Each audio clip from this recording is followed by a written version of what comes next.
Welcome to the Juice is Loose, number 58, the podcast that is first and foremost about having fun. And that's what we're going to try to do for you tonight. We got a few guests here, so we're going to get through the introductions real quick, and we'll start off with Mike. What's up, guys? In the Beautiful Life. What's going on? Mario Maker is amazing. I'm so addicted. Keep playing. All right. Next up, Ms. T. Hey, folks, Mr. T, that lyrical beast. And the kid. I guess that's me. I'm Really? I'm Weird 360 with me, or better known as Robert, or both. I don't know, but we're gonna play some Mario Maker. We'll talk about it. I think you need to change your name to Wii U and One with me. Yeah. Yeah. That'd be more appropriate. And then last but not least. Yo, what's up, guys? The Insane Game Freak here. Let's get down to it and let's see if we can keep this PG this time. Not a I chance. don't know about that. I know, but I figured I'd throw in some false hope. All right. Real quick, I forgot to put this down, but I just remembered. Last week we talked about our plans and for Friday with amiibos and stuff. So I guess we'll go down the same line. Mike, we'll start with you. What amiibos did you snag from Wave 5? Did you have any trouble getting any? Well, I just received Dr. Mario in the mail. Olimar and Olimar and Zero Suit are on their way from Walmart, and I am getting the Classic 3-pack in a couple of weeks on GameStop. And I have the Classic 8-bit Mario ordered from I forget what it's called, Newegg.com. And then I also have Ganondorf coming from Walmart as well. So I'm pretty much going to have all of Wave 5, I think. So you just ordered them all online? You didn't go get any? I bought Bowser Jr. in Toys R Us. I went to Toys R Us and they had one box left that wasn't open. Like about 5 o'clock in the afternoon, and I got Bowser Jr. Nice. How about you, Ms. T? Did you pick up any Wave 5? I did. I got Ganondorf and Olimar. And I also got, I don't know if that's part of Wave 5, but I got the classic Mario, 8-bit Mario. So. No, there's two of those, right? There's one that's I got the classic. modern and one that's classic. Yeah. Yep. Cool. Olimar looks awesome. I didn't feel like needed him. He's a little bit smaller than I would like, which sounds weird because Olimar is. I know, I'm about to say, I think technically he's bigger compared to his actual size. Yeah. I just thought he would be a little bit bigger, but he's very cool, very nicely detailed. Obviously, he has the 2 Pikmin on his side, and it's one of the better looking ones for sure. Detail-wise, so happy to Ganondorf's pretty awesome too, I thought. I mean, I don't dislike Ganondorf, but he just, like, I guess I was so stuck on the, that rumor before we got smashed that he was going to be the Hyrule Warriors Ganondorf. Yeah, that's and because he's not that, I don't know, maybe that's why I don't love him as much, but obviously I got it because I still want Ganondorf, so. Yeah, I got the full Triforce now, Zelda. Yep, Link. full Triforce. How about Robert? Did your parents buy you any? No. I don't think you understand. I'm a busboy. I got money. So basically, at 10 a.m., I went to GameStop, skipped school because Super Mario Maker is that important. But I bought every single amiibo that is not retail exclusive. So that's the 8-bit one, which is the classic one. I bought Zero Suit Samus, Ganondorf, Olimar, and that's it, right? Mm-hmm. No. Wait, isn't it? Yeah, I guess that's it. Yeah, that's it. Yeah. And then and they had a whole closet full of them because my GameStop usually is not very packed very often. So they had like a whole sacred closet of amiibos there, and they they got all of them. So I got all of them. I'll buy the rest of them on Amazon later on, but yeah. And here's proof. I'm not trying to get them all. Here's proof. I could have got Dr. Mario, who's but I just didn't want him, and so I'm just trying to get the ones that I actually want. I'm not trying to collect them all. Not that there's anything wrong with that, but I just want the ones that I want. So I could have had Bowser Jr., I could have had Dr. Mario, and I could have had Olimar, and I Yeah. just decided I didn't need them. So No, I gotta get them all. you didn't get the crack. You didn't get the cracky feeling. he's just gonna have he's gonna get them on Amazon. The rest of them when they're jacked up to $40. That's when he's gonna. Yeah, yeah. It is. I'm not joking. That's what I'm gonna do. Oh, no! man. Don't support the scalpers. And Terminator Juice wants to say, stay in school, kids. Do not. I do not condone skipping of school, but if you're going to, Mario Maker's a good reason. I've skipped about you? school way less. So. Look, whenever you skip, just make sure you don't have a test. All right. That's all. How about you, Terrell? I know you got some. I don't remember which. I know. ones. I've been meaning to take a picture, and I need to. I originally was like, well, I'll just go in late for work and just go to Target first to grab some of them. And then at Target, they had like literally everything, but because they had like 2 Ganondorfs, I think this short little girl run in front of me and grab the only Ganondorf left, and I'm like, and the first thing I do, I pull out my phone and I'm like, I'm gonna take today off, guys. So I think at Target I only got Zero Suit and Olimar, which were the main ones I wanted. So You got Dr. Mario, didn't you? No, yeah, I got that in the mail though. Oh. Like I actually had that in advance. So I got Zero Suit and Olimar, which that was the ones I wanted, but I said I'm gonna just go to Toys R Us and see what I can get. And in Toys R Us I got Bowser Jr., 8-Bit Mario, and Ganondorf. So I think, yeah, I have everything that came out so far. And then I already got the retro pack on pre-order, and Toys R Us was really good with the stock with Bowser Jr. So I was like, all right, I'm glad you guys. I'm thinking Nintendo's getting a little bit better with the stock situation because I didn't struggle nowhere near as much as I usually did. Wait. So y'all skipping school and skipping work for? Hey man, I had Nintendo toys. Y'all some straight up. I had vacation time. I didn't miss anything. He's the one skipping on his education. All right. No. No, it's nothing. Straight up going on. Nintendo bags. I regret nothing. I did not skip anything, but I did go out at midnight or actually 10:30 and stand in line for an hour and a half. Social reject exposed. I missed the end of the football game, so. If you're a Giants fan, you ain't miss nothing. Not that one, the Pittsburgh and Okay. New England one where Pittsburgh actually made a game of it, but. Oh, you talking about Thursday night? What am I thinking? Yeah. Yeah. I know you got that Giants game on your mind, just like my Lions. Anyway. We're Lions. Yeah, I go to the store. It's open 24 hours, and there's one kid in line. And I'm like, sweet. They're like, yeah, we got 4 of each. I was like, awesome. I'm getting them. I was like, why didn't I do this for Lucina? He's like, yeah, I was here, and he's like, yeah, they had like 4 of them, and he's like, I grabbed one, and there was a couple left. And I was like, damn, I should have went back when Lucina came out, but Now you gotta learn the hard way. yeah. So I bet you won't make that mistake again. I don't know how many waves left there are. So Probably like maybe 2 or 3. If that. Yeah, 'cause if I have 31 amiibo. If I have that many and I'm only getting the ones I want, there can't be too many waves. I think they're Many more waves left. Yeah, I think we only got the DLC characters, Falco, and the Mii's. Then the ballot. I think we're about done. Damn, I got that 3-pack too on pre-order. God damn. Yeah. Me too. So yeah, I picked up. If everyone saw my video, I'm sure. And I didn't play anything that night. I just made the video, went to bed. So I'm happy with Ganondorf. I think he's the best of the 3 I got. Zero Suit would be awesome if her hair was painted, not just that cheap yellow plastic. Yeah. I'm gonna buy some paint, some model paint, and I'm actually gonna try to make that look better. Mess it all up. That's I why don't you know. buy doubles, Juice. This is Yeah. why you buy doubles.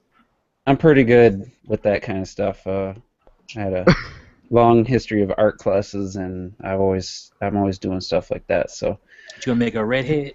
no, she's just gonna be blonde. I'm just messing with her. But anyway, you like them redheads. That's why I I said. do, but I can't be mad at a blonde either. I know, right, Hayden? You've got a life-size Hayden poster coming in the mail. What do they call those? The stick things you put on the wall, like the athletes. The fatheads? Yeah. Hey, Hayden Fathead is right. Oh, there it is already. It was too easy. Come on. All right. What do you want me to do? Not make the joke? All right, kids. Let's just talk real quick about the news today. Nintendo finally announced their new president, Tatsumi Kimishima. I believe that's how it's said. He's been with Nintendo since what, 2000, I think, with the Pokemon Company, and so basically he was head of Nintendo of America. Then he was bumped up to CEO, or he was president. Then he was bumped up to CEO, and then he's had even higher position, I think, before this. So he's been up there. He's been with the company not as long as a lot of people. So I didn't know the guy. I didn't know much about him. Even from what I heard, didn't really sound like. None of the games other than Pokemon was the only games I heard of that he was involved with. So, anybody got any thoughts on the new president? Any feelings on what you think? If it's gonna be good or bad, or if it'll be any different at all? I mean, I think he's just a solid choice. He's a solid choice for right now. I don't think he's going to be the future. I was thinking he might be the guy for the next 5 years or so. Well, didn't they say he only had a 1 year? Yeah, it was only like a 1 year. Well, that's because they vote every year for the Okay. president. Yeah. So they'll probably vote him again next year. So it's a year. It's just a yearly vote they have for the president. But yeah, so I don't see him going anywhere before like 4 or 5 years. I think they're gonna look for somebody else internal, somebody that's been with the company for a while, that's a little younger, maybe mid to late 40s or something like that, to be the guy, for the foreseeable future for Nintendo. So, like I said, he's a solid choice. He's a business guy. He's been around. He understands the business. So, he makes perfect sense for right now. So yeah, and he was. He knows all about the America because he's Right. been running that. So, Mike, I'm going to bring something up and get your thoughts on this. Apparently, he was quoted, or I don't know if it was recently or just someone found something where he said this a while ago. Apparently, he was against the Wii U. He didn't like the idea of it, and apparently predicted it wouldn't work, or that was his basis saying it wouldn't be a success.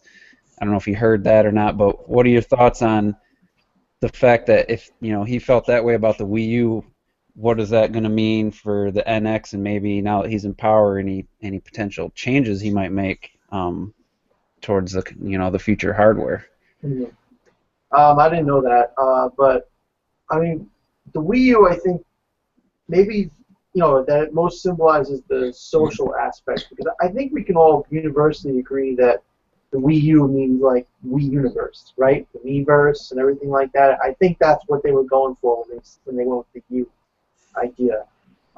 So I think that was the late president's idea that everybody would be connected and everybody would have fun. And I guess this guy probably just doesn't think that that connectivity was important. Well, I think it was probably more the gamepad than anything that he thought was the right idea.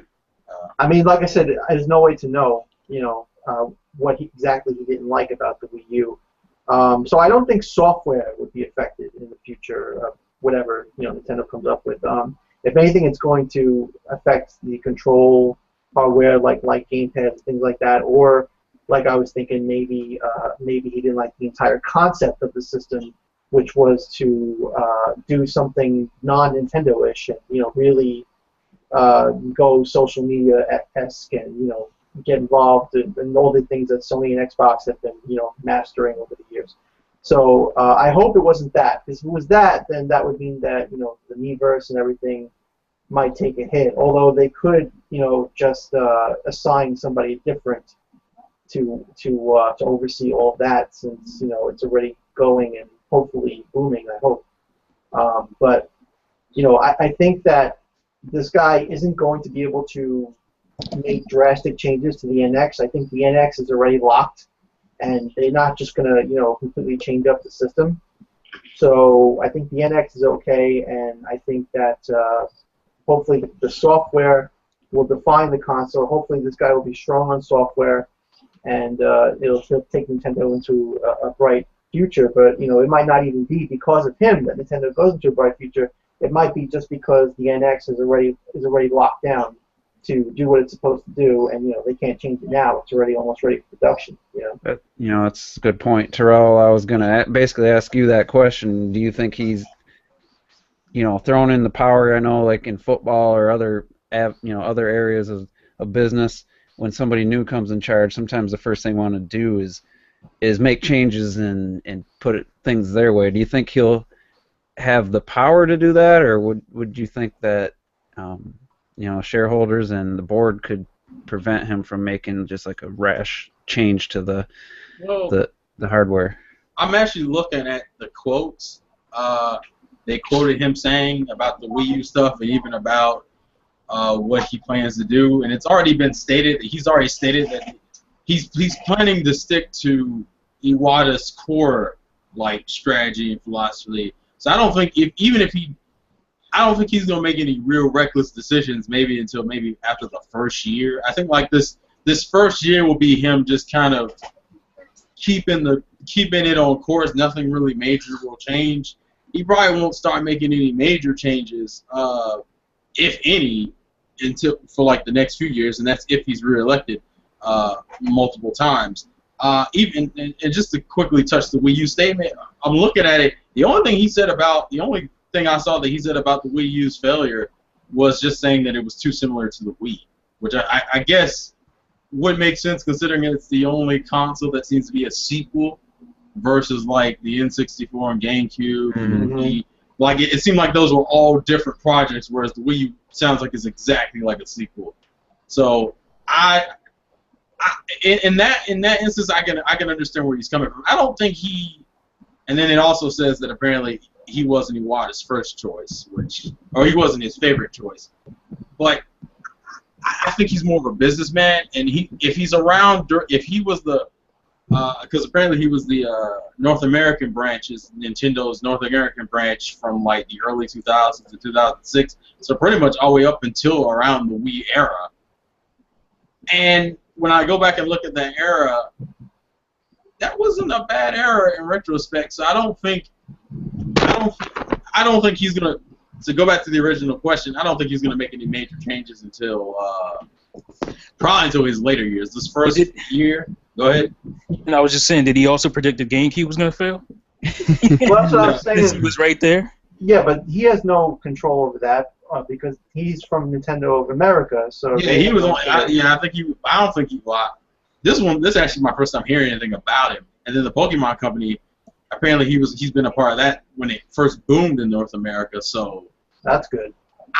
He has a decent record behind him to justify him being in this position, and he seems like more of a businessman. Which, even though we enjoy what the Wii U is, it's obvious that we need someone more business oriented in some way, shape, or form to make sure that they're covered. And granted, Iwata was laying down steps before he died. I mean, no one can really deny that. The partnership with Universal, the Amiibos, and then the mobile stuff, he was setting down groundwork.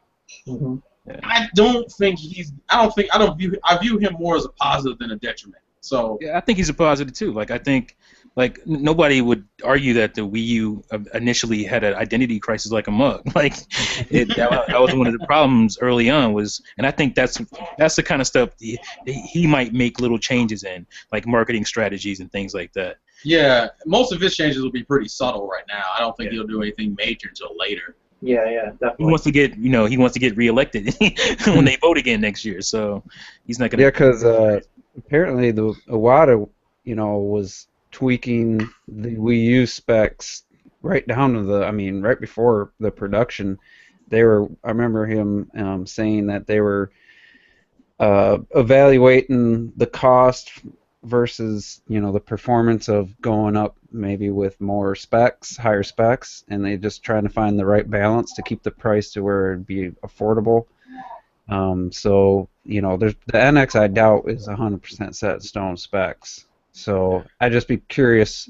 Now he's the head guy. If those final decisions need to be made, if he just has full say just because they just made him that guy, does he have the full say automatically? Or I'm wondering if there's still like a committee of people that would have to agree on it.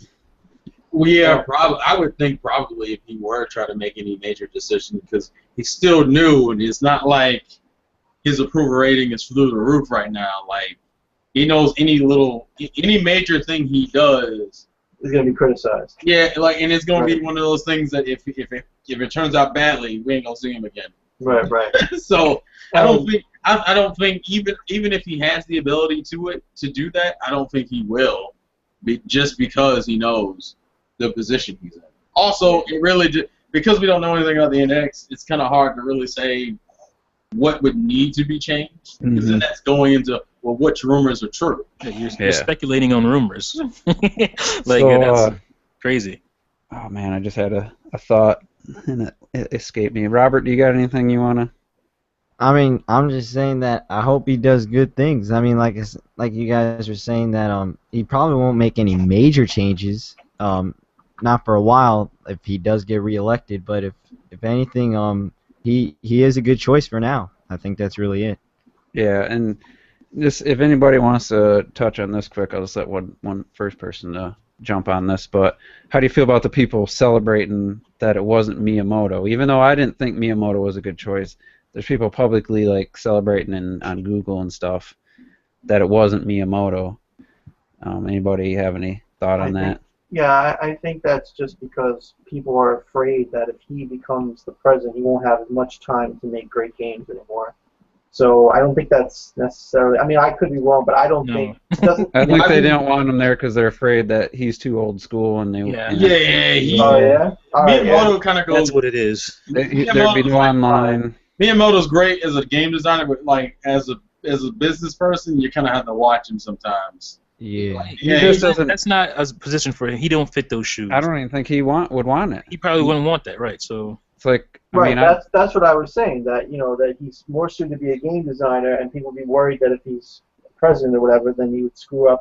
I wish that's why they thought It's that. like- But I just think so low of him because he doesn't like online play, or he's not, full on online play. and So when you say, features. when you were saying people were like They're celebrating enthusiastically, that wasn't him because they're afraid they're afraid that he'd be against features that somehow See, I suddenly wouldn't- became so important. I'm celebrating. Oh, sorry. Go ahead. No, go ahead. No, I was just saying I'm celebrating it as not him because I don't want a painter to stop painting and start doing spreadsheets. Mhm. That's Exactly. so.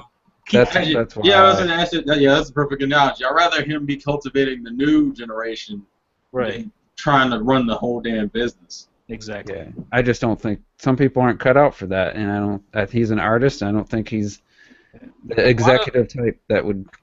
Iwata was rare. Mhm. You don't get a guy who was an artist, who was a designer, and then he moved into like a suit position, Yeah. and still fit there and do well. So, And you got to realize too that Nintendo's president, or its first president, was a huge success, and he was nothing but a businessman. yeah, he was a straight up business dude. Mhm. So All he ran the thing like a shogunate, like ancient Japan style. Hey man, that's why they're like, man, we need them to start cutting throats. Where's my boy Yamauchi at? then they got a cutthroat dude to run America and Howard Lincoln. So Oh, he was killing it. Yeah. I mean, granted, it kind of backlash in retrospect. But still. right. So you can celebrate it, but he's like it came with some problems. Yeah, it's like you gotta understand the cutthroat attitude is cool, but it only gets you so far, and you're still rocking a Mario hat, not a. that worked in the '80s. That was the era for that, but you can't really do that today. Yeah. All right, so the next topic, and this should be a good one. I want to talk about this amazing little addition to Disney Infinity 3.0. Oh no! Called Squid Wars. This is the surprise topic. God, This is one of them. So, damn it. at first, okay, I was just reading the description. That's all. I didn't see any videos or anything. And they're talking about fighting over turf war, or fighting over turf by spreading ink. I even think they said the word ink. They said Yeah, they did. And Yeah, I'm they like, did. it's got squid in it. You're painting. I'm like, oh my god, what a ripoff. But I said, there's no shame. They have obviously no shame in using this exact same terminology. So it's probably the same game. And then I saw what the actual game is, and I was just like, first reaction was, It was Arna Mall. oh my god, it's so awful looking. So. Oh, but it's so offensive. But has anybody confirmed or not confirmed that it's a user created thing? Because it totally looks like. I think it was like after the game was done, the Disney Infinity has the like level creation stuff. Yeah. Somebody created, but they put it in the actual game, as far So as that's I know. somebody in Disney put that in the game. Somebody, because somebody has like a review copy or something was playing Yeah, it. because I gotta say, I don't think the game is out yet, is it?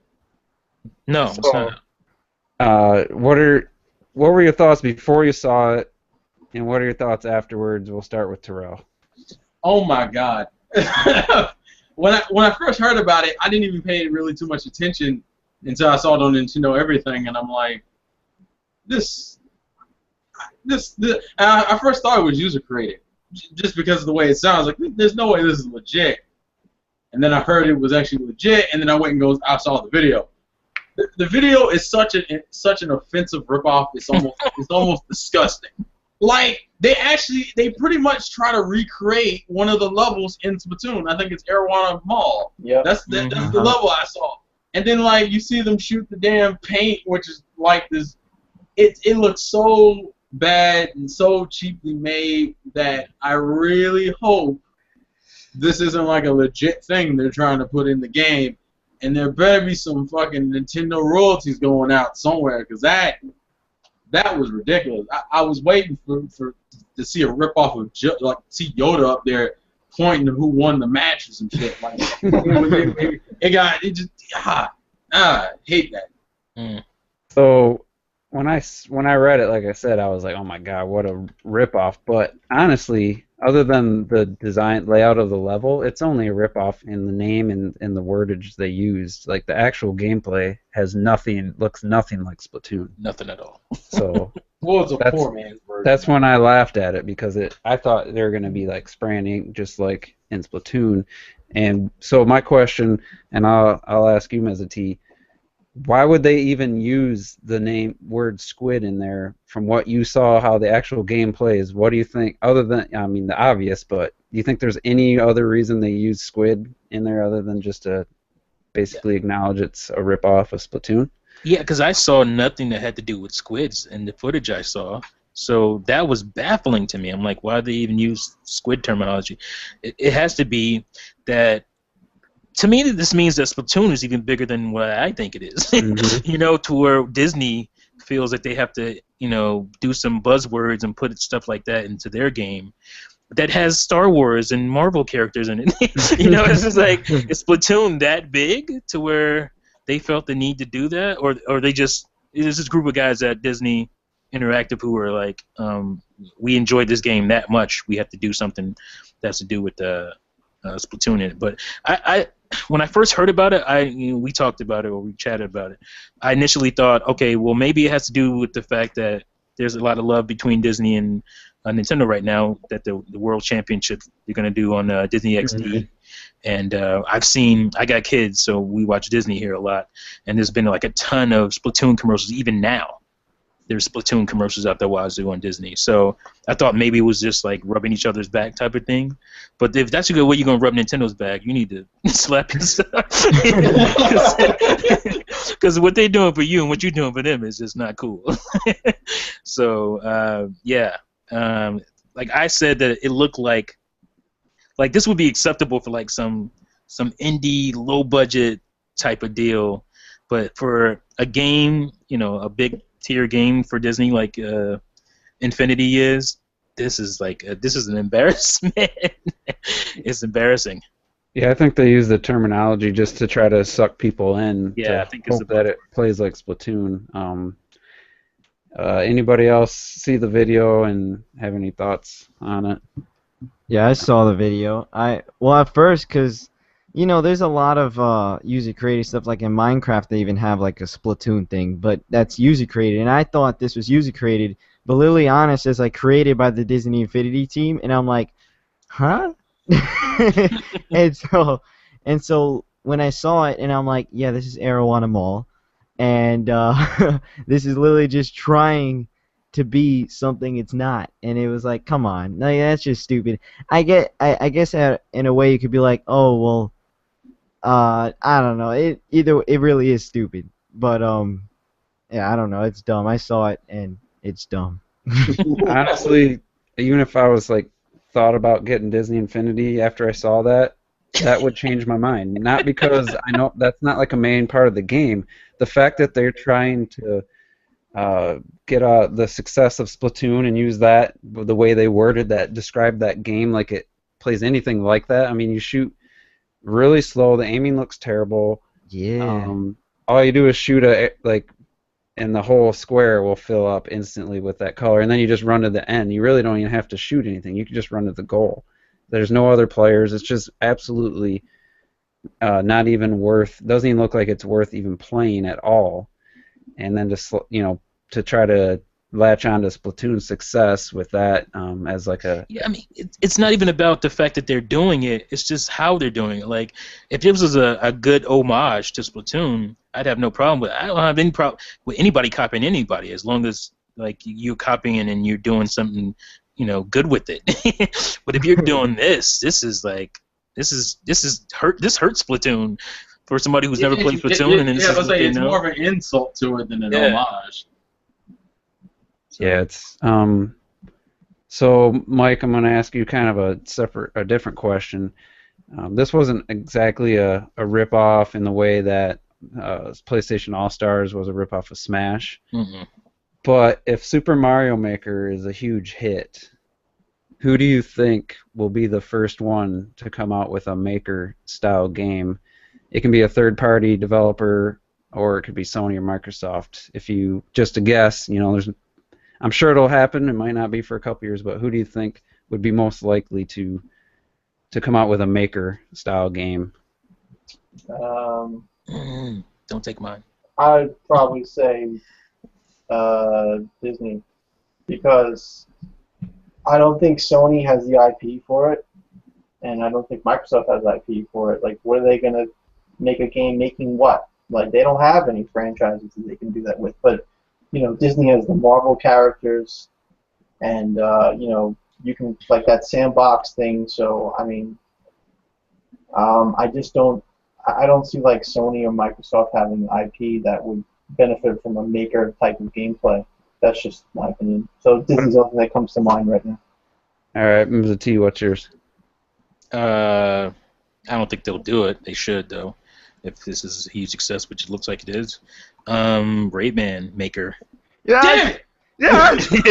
God damn it! Take it. Ah! I want it. Yeah, That's Ubisoft. exactly what I was thinking. Ah!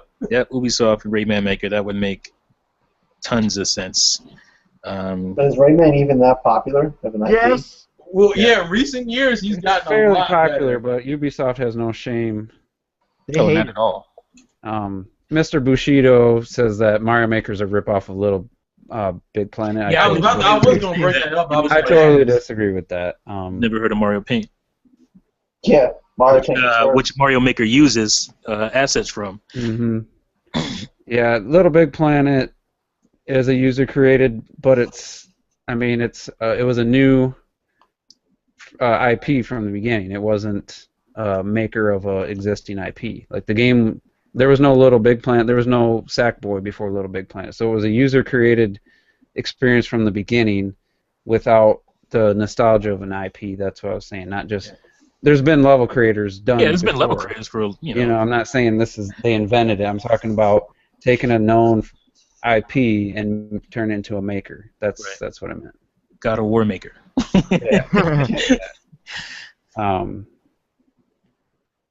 So I don't honestly. If you listen to the interviews about Super Mario Maker, all they were going to do initially was try to come up with a way for them to be able to make Mario games easier. Mm-hmm. And about a year into development, they realized it was so fun that people were having fun with it. They turned it into a game. I would be.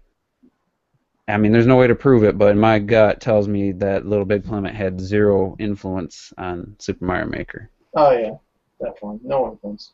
And it's light years ahead as far as the gamepad usage. I mean, we'll talk about that later, but it's not even in the same league. Little Big Planet's not even in the same league, in my opinion. Ooh, there are insects on my gamepad. Yes. So, because Little Big Planet, like, you'd really had to dive in. Like, there was no intuitive interface, and using the analog sticks, it was clunky, and it was not fun. It was the opposite of fun, in my opinion. I like All right. Little Big Planet. Of course you do. Intent package. You like everything, dude. Robert likes just about every game and movie he likes. So that's I sure can't trust your opinion. no. That would be nice to live in a world of ignorant bliss like that, but I'm Ow. sorry, I gotta stand Ouch! there. Ouch! Welcome to the show. Oh, yes. I felt that. Hey, I know 2 other people that love just about everything they see in gaming and in movies, and it's just like, man, I can't like everything. That just takes the fun out of it, I think. You gotta Anyway, Wait, did you just say liking something takes the fun out of it? no, if you like everything, I always said it like this. Liking everything means the same thing when people say if everyone was Superman, there'd be no Superman. Like, No, but you know. what would be super? no, that's what I'm saying. Like, Oh, if boy. you like everything, then nothing's special. Like, to me, in my opinion, that's just my perspective. Yeah, and you don't just dislike stuff because you want No. something to be special. You just, it's your taste. Like not everything is good. I know I don't understand. things are Yeah, subjective, but like some stuff actually does suck, even if you like it. There's stuff that sucks that I know it sucks and I like it, but I'd be interested in hearing the psychology behind that, because I'm like I said, I know 3 people that are that way, and it's fine. I'm not like saying there's anything wrong with that. I don't understand it, and I'd like to hear the psychology behind it. I think it'd be interesting, but so maybe we'll get a psychologist on here with Robert, and we'll discuss it in a future episode. Okay. Totally kidding. I think people say everything sucks because they don't want to be disappointed, so they just automatically compare That's a themselves. separate. We're talking those about are, people. those are hipsters. I'm talking about people that say everything's good, not everything. People that say everything sucks. I mean, I don't know. That's a whole separate thing. Those are people who died inside a long time ago. Yeah. Yikes! Uh-oh, Robert just joined twice. Wait.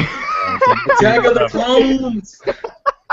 Attack of the Clones! I've done that before on my phone where I accidentally hit the join a second time. So that's weird. What do I do? You gotta, whatever one you just opened, just close it. Watch you just drop. You had to have clicked it Now on a he adds different device. He adds up both of his cells. I'm still older than him. Almost. Oh, wait, I am. What Yeah. do you mean almost? You can't count. I'm 32. Oh, Yeah. wow. Can't you? Get can't you, rid of like, them. What one did you just open? Oh, Kill I it. opened not the one that says Robert. I'm the one that says They the both say other. Robert. They both You say must have Robert. just- on one of your devices. There you go. There you we must go. have just did it Welcome to on- the Juices list where technical problems are always a thing. No. I don't All know right. what happened. Terrell.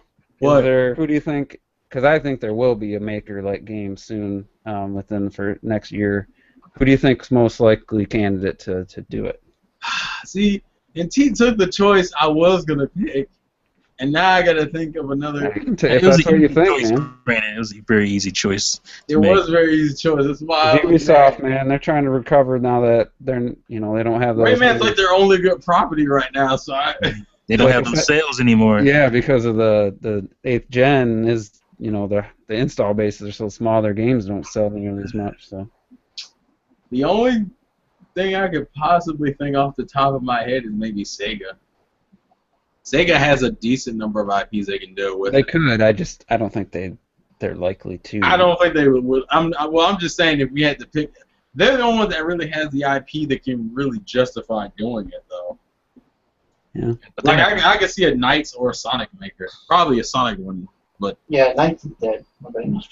Hey man, the one on the Wii was okay. One game. No, it sucked. The The one on the Knights had, as far as Yeah, I know, I Knights was one wanna- game. It was okay. Dude, God. Dude, I love Knights, and I was clamoring for that game, but it was not good. They made another one. Yeah, the Wii one. Yeah, the Wii one. I Oh. thought it was okay. I didn't think it was terrible. I don't think it's terrible. I don't- It's Terrell too. loves everything Sega, so his. Oh, Yeah, he's a resident Sega fanboy in here. So. oh, I didn't know that until Mario Maker came out, which we're gonna talk about right now. Mario Maker. Oh wow. All right. So we're gonna go down just like under a minute, quick thoughts, how you're feeling about the game, and then if you prefer creating or playing, or if they're equal to you, and we'll start with you, Terrell, since you. Well, I prefer creating. I've learned. Like I haven't, but that's also because I die a lot every time I play a few stages, and that kind of demoralizes me. So I take a break and I go to make some levels. I'm probably not as addicted as some of you other guys are, but like I've enjoyed the game and I had fun with it. I'm still having. I actually have it on right now. I'm working on another Amiibo themed stage, so I'm getting way more into the creating than actually playing. But I kind of like playing because the one thing I appreciate about Mario Maker is it allows people to get good at classic Mario. Mm-hmm. I don't know. It's one of those things I feel like that by the end of the year I'll probably be addicted to it. Like right now, it's just growing on me. I haven't lost any hype I have for the game. It's just a growing bomb, I guess, and it'll explode in December, I guess. All right, Robert, what's your quick thoughts? I'm addicted to it and I love it. It's like crack. I don't know. And it's really awesome. I like playing and making both. Both of them are super cool because I've always wanted to create my own Mario levels on a console and I could finally do it. And it's just so good. And playing a whole bunch of levels like the 100 Mario Challenge, all that kind of stuff, so good. And it's so good. It's perfection. All right, Ms. T, where are you at with? I'm gonna say creating, but for me, it's because creating is playing. Because as you're creating your level, you're playing it. Mm-hmm. So that makes it so much more fun. Like if you just sat back and just built a level and then you had to run through it, then it wouldn't be as intuitive to me. Being able to like go through your level halfway done, or whatever little piece. I mean, I like the challenges and stuff. I don't think they're that great. At least the ones I've played so far. I haven't. Granted, I haven't played that many. I probably played about 30 levels or so. But yeah, for me, it's definitely create. I didn't think I thought I would just do my little thing on the side here and there, build my little level on the side. And then I was like 10 hours deep yesterday. I was like, what am I doing? Like while I was watching football. I told you, Terminator, about my setup. I had one game on my laptop, I had one game going on my TV, and I had Mario Maker in my hands with the gamepad. Hashtag gamepad advantage. Yeah, so that was cool. So. I had the low battery light on twice yesterday, and I have the high capacity battery. So that tells you something. And I tried explaining to Red Knight, because he's like, oh, that sounds terrible, creating a level for 4 hours. I'm like, you can't explain it because I wasn't sure if I was going to enjoy. We talked about it. I think I pulled him back from the ledge. I think he understands it better because I talked to him about it. Because seriously, it is because I'll create a little section, then I'll hit play, and then I'll play it, and I'm like, oh man, I need to tweak that. Tweak it, yeah. And then I'm playing every part of my level 20 times each, and then I play through it. I get halfway done, I'll play through it just to make sure it flows well and stuff. And you know what that's like though? For me, it's like being an editor. Mm-hmm. If you get your little piece, you put that together, and you're like, oh, let me twist this up a little bit, make it a little tighter, and that's the same thing. It's like you're an editor. But it's so much more fun than when I edit a video. Yeah. Yeah. So sorry, I kind of jumped into your thoughts there, but we got plenty more stuff to talk about. But Mike, what's your quickie thoughts, and have you preferred creating or playing levels so far? Definitely on the creating side. I've made about 6 levels now. In the process of finalizing my 6th level now. And I've been trying to, not do the calendar time clock thing because I wanted to challenge myself, see what I can make with the limited options, that you start with. I definitely on that day one when I turned it on, I was like, oh, I wish I had Wizroads and I wish I had the warp pipes and things like that. So I could definitely understand that argument, like, oh man, you want everything as soon as you get it, But I think it's challenging to test yourself. And I love this game so much. I've been playing it with. This game puts a smile on my face. Like whether it's me making my own levels and making crazy things and secrets to make it easier or whatever, or even just playing other people's levels and seeing what they come up with. It's just so much fun. And to be able to share with your friends and to have all these little secret unlockables like the amiibo costumes and all the little extra goodies Nintendo puts in. Like I was just playing the fly swatting game now that they put in for Mario Paint. I had just gotten that unlocked by leaving my gamepad idle. So, it's really awesome. Like the game is amazing, and I can't say enough praise about it.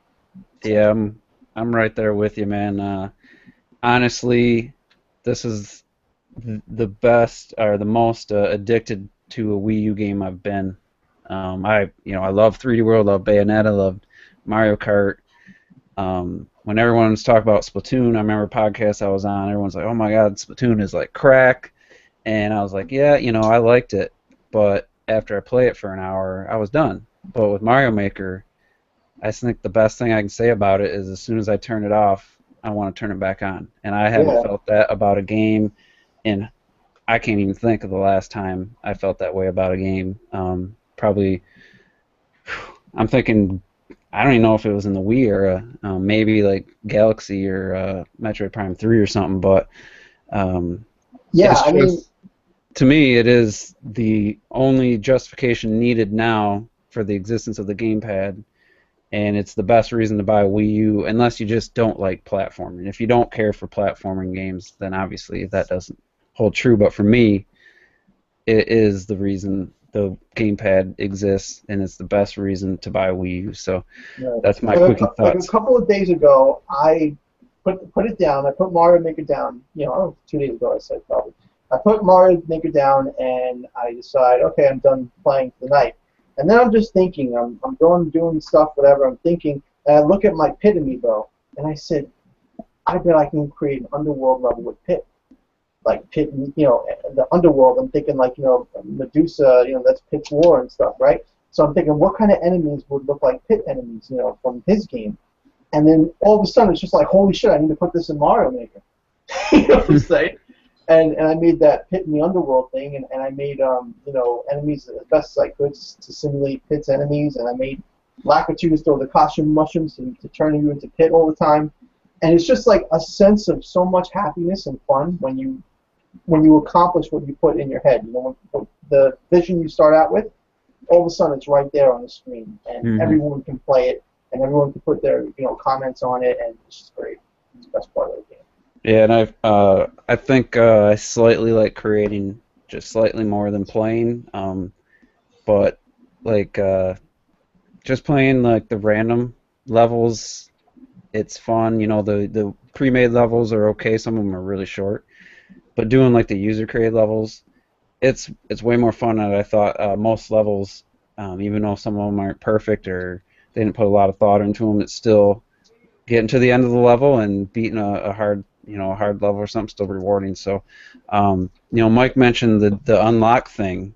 Did anyone experience the patch actually making it so you didn't have to do the daily unlocks? Because I had to do the calendar cheat to get everything. So what, you actually set your Wii U's clock?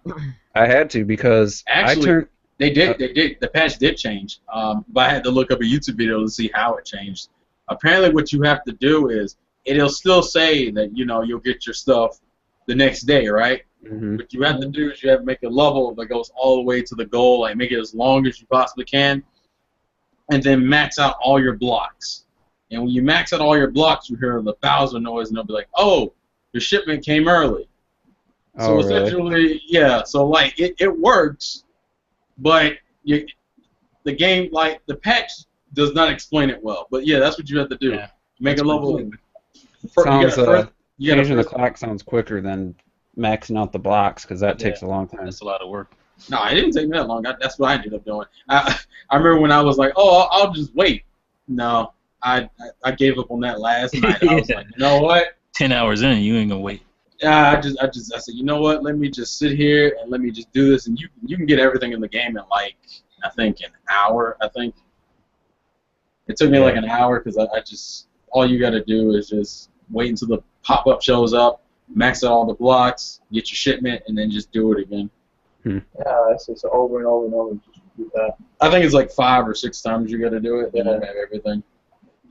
Yeah, I had everything within an hour doing the calendar thing. The only thing that's weird is your daily play time is off because I did it all Friday, but it only showed I had 2 hours play time on Friday, but I had like 4 hours overall because it was spreading it out over the days.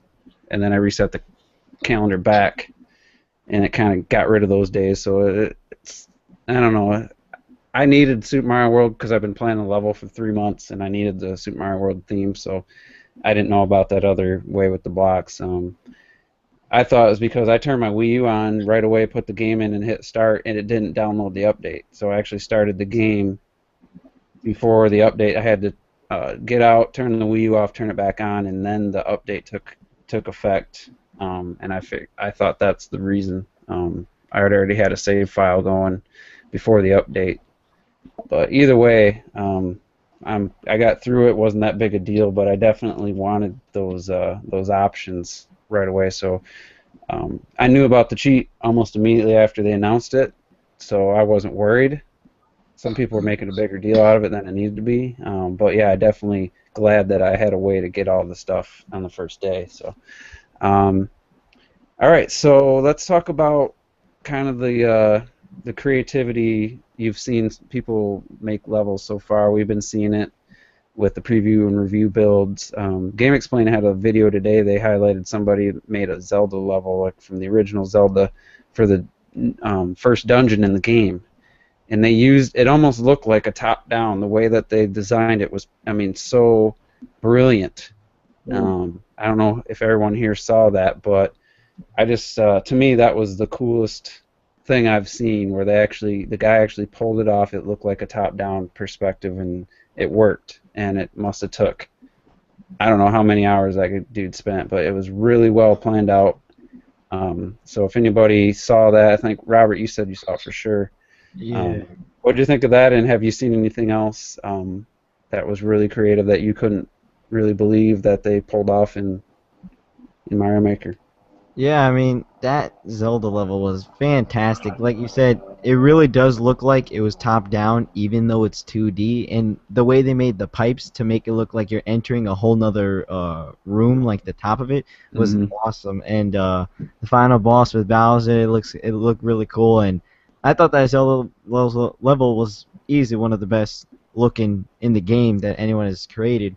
But as for what I've seen like so far, I've seen some awesome levels. I don't really remember a lot of them because I played a lot of them, but there's some good ones. And then there's also a lot of bad ones. But overall, there are a lot of creative people there that have been sharing levels, and that's awesome. Anybody else see that Game Explain video where they showed that level? Yeah, I saw it. What do you think? Oh no, it was pretty cool. I watched it like literally right before the podcast started. I kind of like I like Game Explain's whole recreation of like 3D Mario 64 stages. Mm-hmm. Those were really awesome, and I think my favorite kind of stages have been the ones that like try to incorporate the amiibo costume and try to make a stage based around that amiibo character. Mm-hmm. Those have been like my favorites so far. The rest of them are fine, but it's like there's too many that kind of dip into Kaizo Mario territory, and I'm like, I enjoy watching people rage at those, but I don't really care about playing those. Like those aren't really creative to me. Those are just how quickly can I piss you off? Yeah, that's what you're gonna get as far as the abundance. You're probably going to get 80% of people just making troll levels, and but what you showed, what the Zelda thing, that's what I was expecting to see. I didn't expect to see it so soon from Mario Maker, but that's the kind of stuff I was expecting to see, and I wanted to see come out of Mario Maker. People get really clever and creative in the design to where it looks like other games, and that's the kind of stuff I was hoping to see, and it's already happening. So Did that make you feel inspired or make you feel depressed that you? I was definitely inspired by it because that's the kind of stuff I wanted. Like, I wanted to do. Like, I didn't want to come in focusing on making levels that are hard to beat or troll levels. I wanted to make stuff that was clever, along those lines, and I didn't even think about that. So that inspired me to want to do, because I think I can do that kind of stuff, but I had to see somebody else do it first, basically. Yeah, putting the wings on the dry bones. Yeah, like look like the skeleton. I'm like, and they moved in the same fashion. Yeah, that was crazy. It was amazing. All right, Mike's a huge Zelda fan. Hope you watched that. I think you already said you watched that. So Yeah. All right, real quick, T, have you seen anything else other than that level? Yeah, I mostly been watching Game Explain stuff. So I saw, like Terrell said about the 3D, trying to recreate Mario 64 levels and stuff in 2D. That's the kind of stuff I want to do. That's the kind of stuff I want to see. Wasn't there somebody made one where there was like a big bomb on top? Was that? Yeah, that was Andre's, where you had to hit it down. Yeah, to knock it down. Yeah, that was theirs. Okay. Yeah. All right, Mike. That's clever as hell. Yeah, it was. Mike, what do you think of the Zelda level, and is there any other creative levels you've seen so far? Yeah, I've seen a few creative levels. The Zelda level is really good. I love how we use the mushrooms to symbolize trees, and the pipe with the entrance to the dungeon. That was really cool.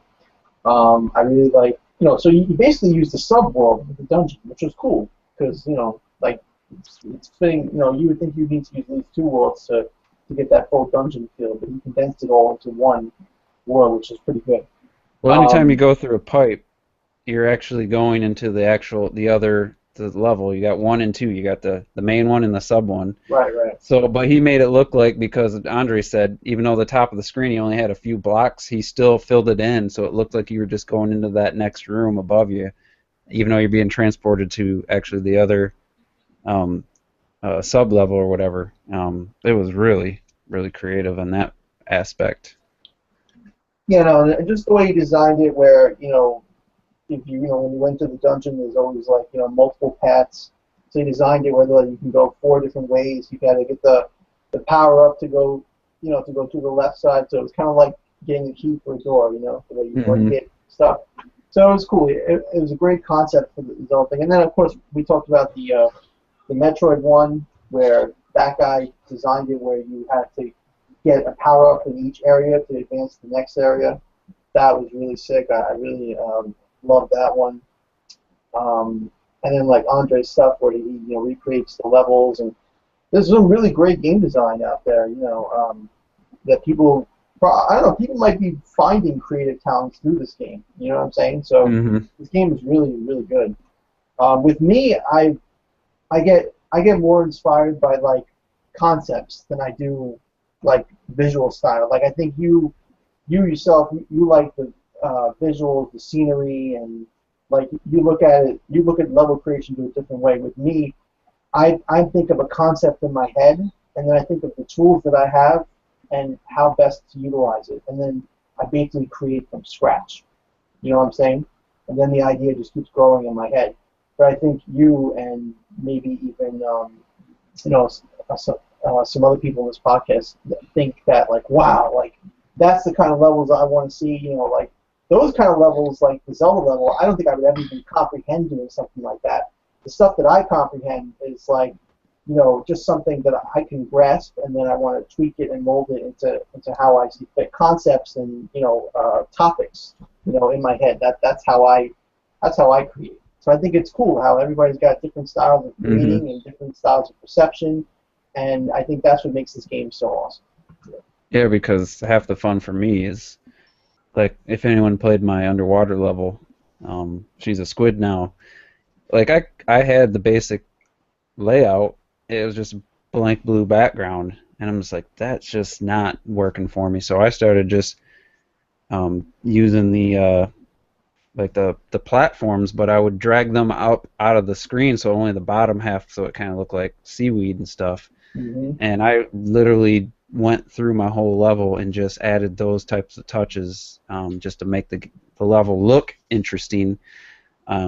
So for me, if I just play a level that's just someone took the dungeon from Super Mario Bros. The original and just added some blocks and it's just black background, like to me that's only going to be half as good as it potentially could be if because I'm more of a visual person and had art class all through high school and stuff, and I'm always doodling and drawing stuff. So to me, you could have a really like cool layout, but it's not going to have the impact on me a memorable level if it's not visually appealing as well as fun to play. So Right.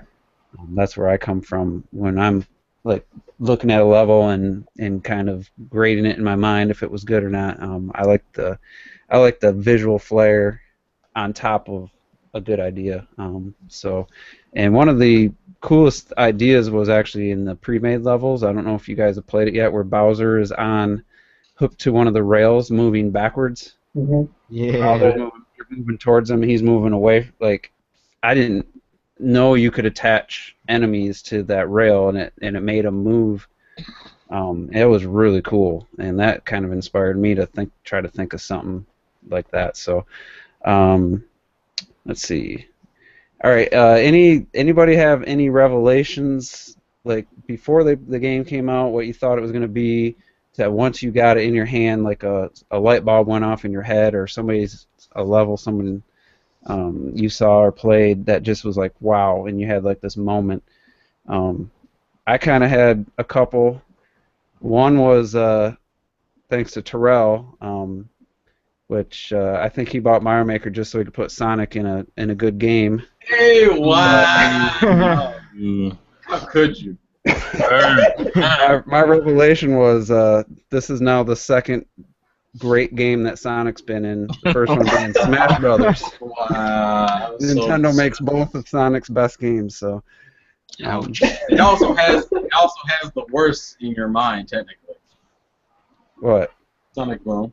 Well, I mean, Also- Nintendo made it, not just on their system. Oh, okay. Nintendo's made the two best games with Sonic in them, in my opinion. So, anyway, literally I had that revelation the when I was playing your game. It's like, man, because I'm not a huge Sonic fan. I've said it before. I've only liked like two of all of the games out of all of the series. I've liked two of them. So, but the other revelation to me was just like I was just describing, like the joy of just making a level aesthetically pleasing.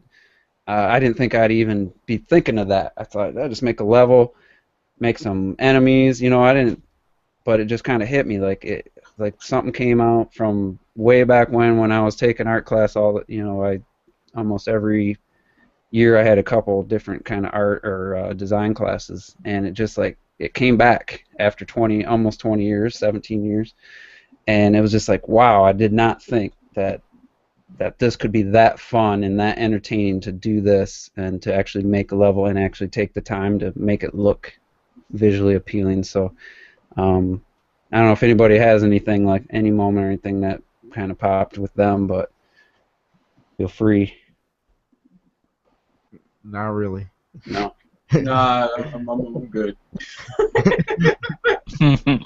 I was like, man, I can put Sonic in a good game. Man, that was like yeah, I'm about to say Lost World is a good game. I was gonna say when I did that level, I was like, I want to make a tribute to classic Sonic. So my whole goal was to get the style of the original game by having multiple pathways, and to reward you if you got onto the top pathway, but not make it super easy either. So like. If I had to say I have a revelation, it's trying to find a balance between challenging and like aesthetically pleasing. Because like when I think of a Mario stages aren't like, oh my god, so hard. Like they're usually a good mix of being visually stimulating while at the same time providing me with a decent challenge. So like that Sonic one, the third version of it, that would be like maybe a 1-1 level or like a 2-1 or even 3-1 level. It's like one of the things like where I thought the goal would be cooler for a Sonic game. It's always cooler. Well, can you get through the game? Can you get through the stage without getting hit? Or how quickly can you get through the stage? So that's why I wrote in the comment. I was like, see if you can keep the costume on. And apparently no one can keep the costume on. So yeah. I'm glad you brought that up because if you couldn't tell, I was trying to remember the other one in my mind, and that was the revelation that what I think is a fairly straightforward level is freaking impossible to a lot of people. And I had no clue that. I knew the first level I made was hard. That's actually the hardest one for me, and that one has like 5% clear rate, which I thought was going to be the lowest one I made. The revelation was people don't really have the skills that I assumed we all had when it comes to, especially like my flying level. I thought that level was too easy. Almost everything in that level was just to make it look interesting. There's a few spots where I purposely made it a little tricky. But like all the lava, whatever you want to call those, I forget what they're called, the ones that fly up and go back down. I did those just for the visual, and I looking at where people died, and there was a lot of deaths where those were, and for me, that was just there to make it look interesting because the flying part, it was just straightforward, I thought, and like I could beat that level. I think it took me maybe 15 tries the first time I finished like designing it. And now I can do it almost every time on 1 or 2 tries. And to see that have a 0.28% clear rate, I was actually, I felt kind of sick to my stomach because I worked so hard on that level and I wasn't trying to make a hard level. So that was kind of the revelation to me was, oh my God, I thought I had, like at times I thought, man, this level is just too easy. You can just fly through everything and there's really no tricky part, so I actually added some ceiling coming down because I thought it was just a cakewalk. So that was kind of like a wake-up call. I don't want to have hard levels. I don't want, that's not my goal. Because that's the easiest thing to do. It's like make some big gaps and some tiny little, platforms, and that's what I did my first one. Yeah. The first one I only used the tool set from the day one. Like I just said I'm gonna make a level based on this, and I was like, all right, I'm gonna make these really hard jumps. And I was just having fun. To me, coming from Trials Evolution, I don't know if anyone's played that motorcycle game. Those games are all about, it's a platforming game on a motorcycle. But little sections. You clear that section, you get to the checkpoint, and then you have to clear the next hard section. And that's what I was doing as I was making it. And I was like, all right, I'm just going to make this hard one, and then I'll start my real level. And honestly, Mike beat it in 11 tries. And I was like, wow, I thought that was hard, And then ASAP Rel he beats it in 10. And I'm like, damn, I was like, I made that was too easy. And then since then, like, people just really struggled. I went and played it, and it took me 35 tries. So that was the level I thought was hard. All the other levels I thought were easy, and the highest clear rate I have right now is a 25% clear rate on I called it easy peasy because, honestly, I didn't think anyone would die unless they tried to.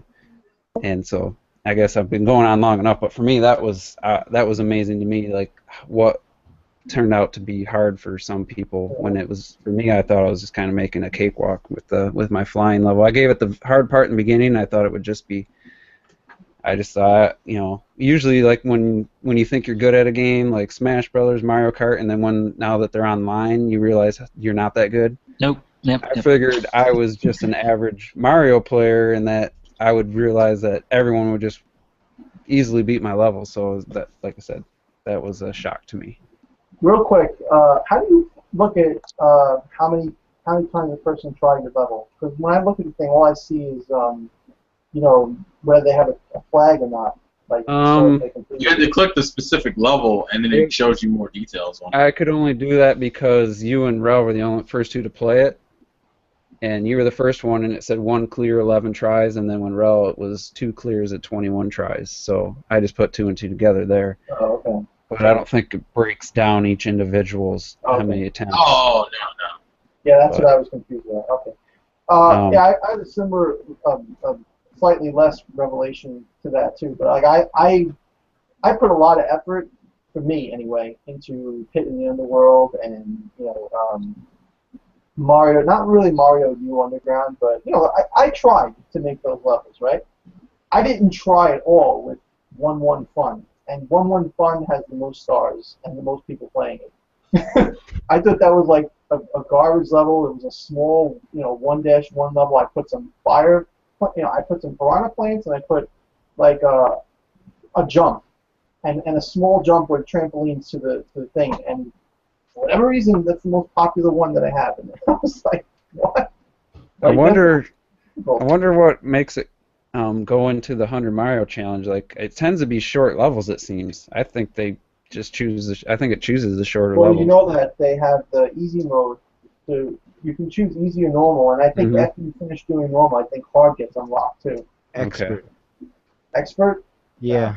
So That's yeah, right. so with that depends on. I think everybody's levels go into 100 Mario challenge. It just depends on how their clear rate is. I guess if the clear rate is overwhelmingly positive, then I guess it goes into easy. And if it's in like .46 or whatever, .67 like yours, then it would go into expert probably. Something like So that. let me just ask this general question. If you guys play a level and it's just like a cakewalk, you just make a few jumps, jump on some enemies, and get to the end, would you give that a star rating? Because I No. wouldn't. No, I don't. Unless you're my friend. If you're my friend, Yeah. I'll give you a star.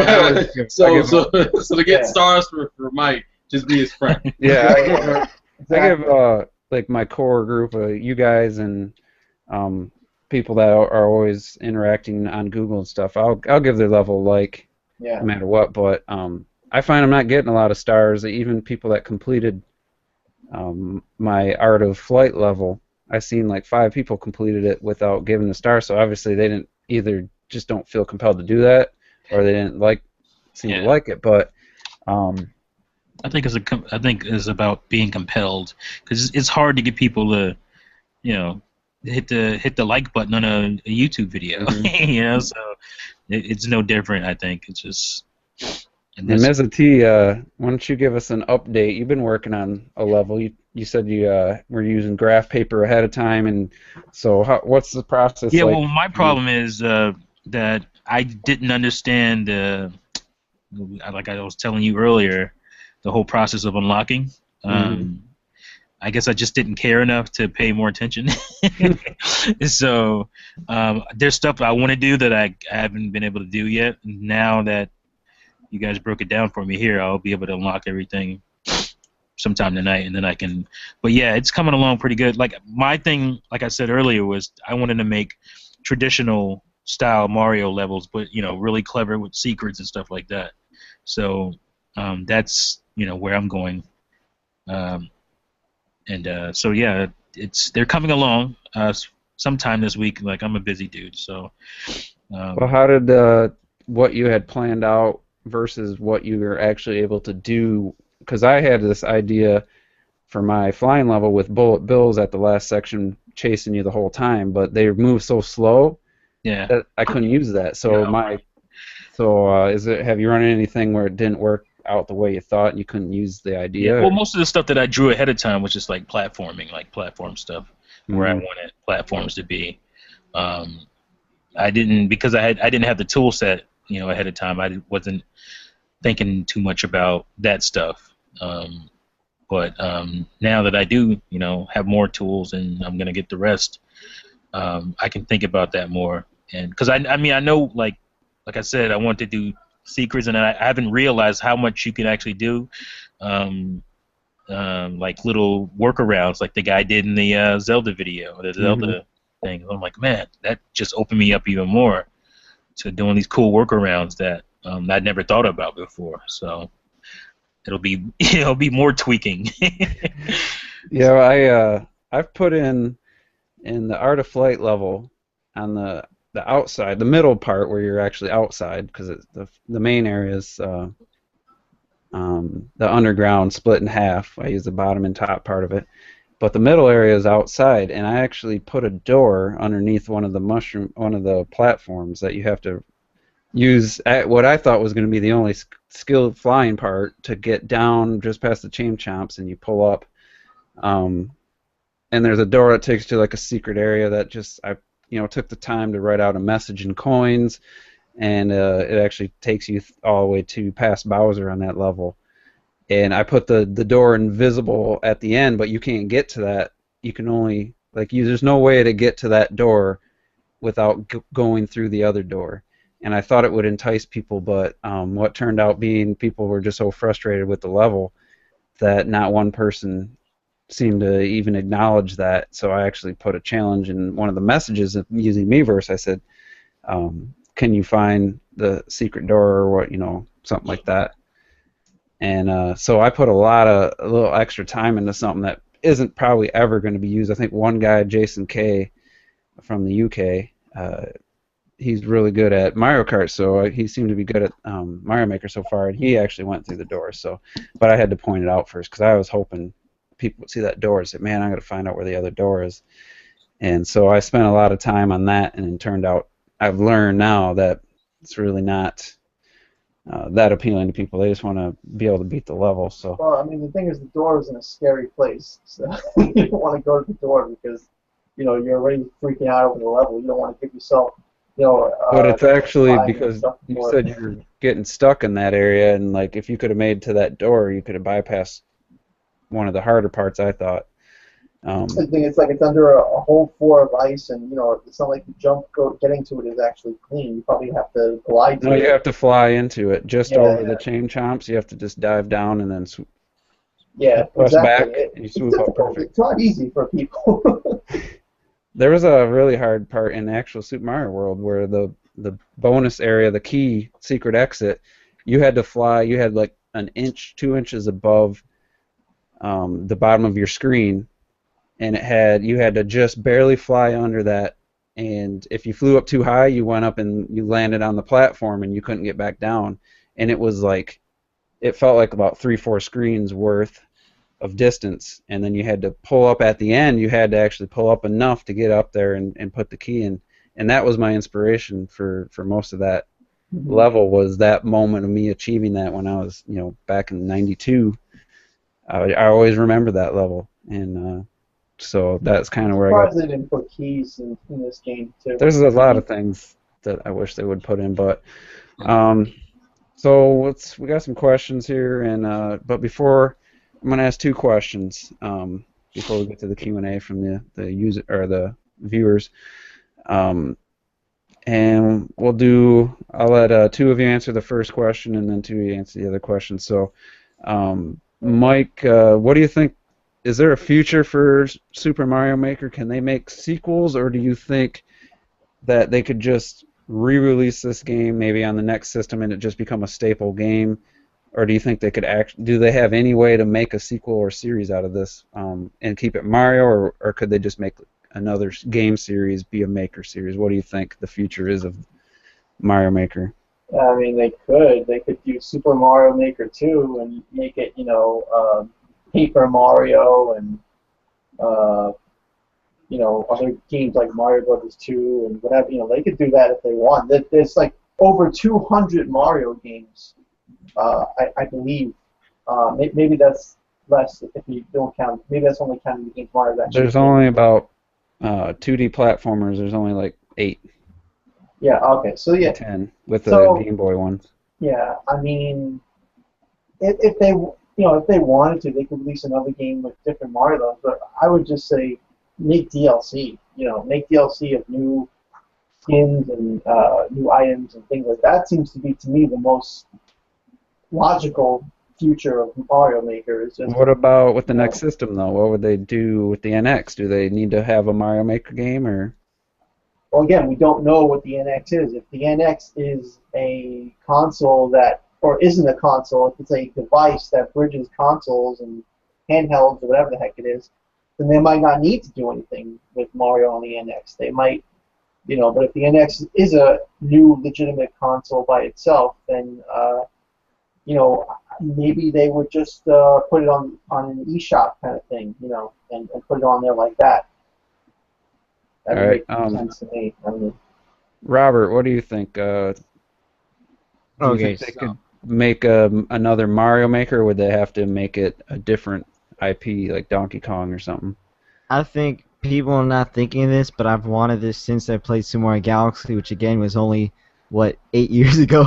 But Super Mario 3D Maker, come on, let's do it. I want to make galaxies, I want to make 3D worlds, I want to make sunshines and 64s.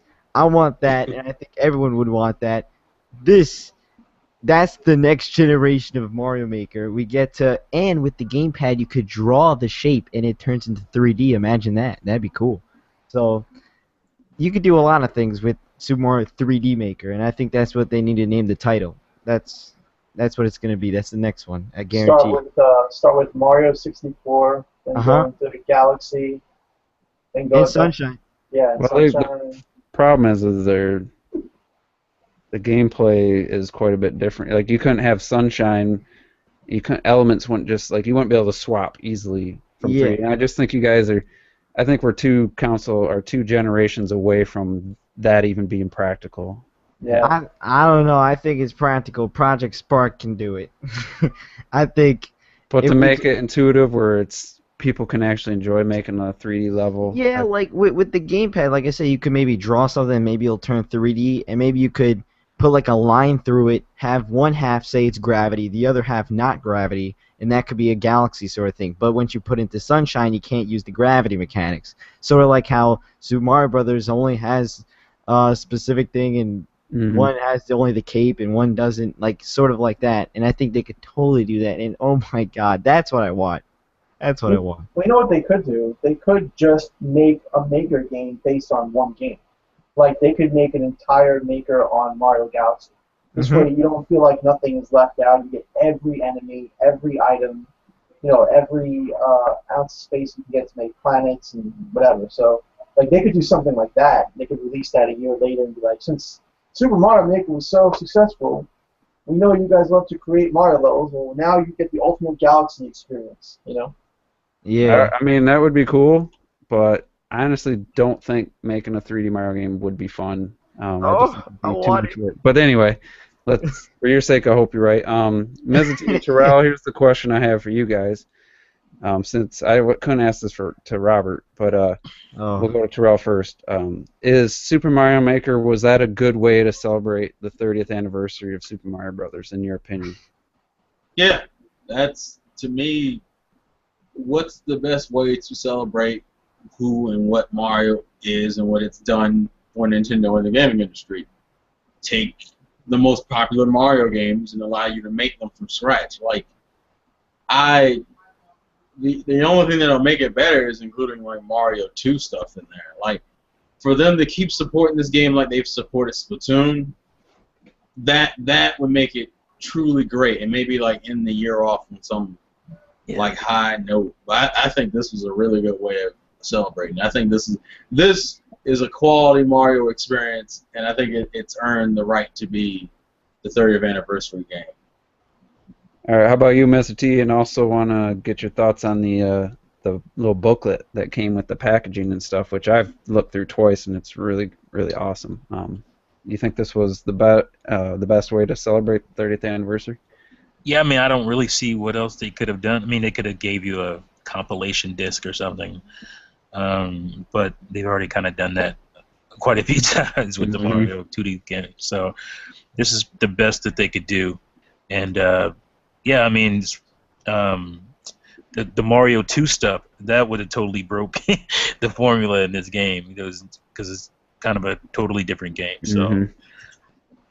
I don't think that would have made adding Mario 2 wouldn't necessarily make it a better game, because I think to me that was never a Mario game. But that's just my opinion.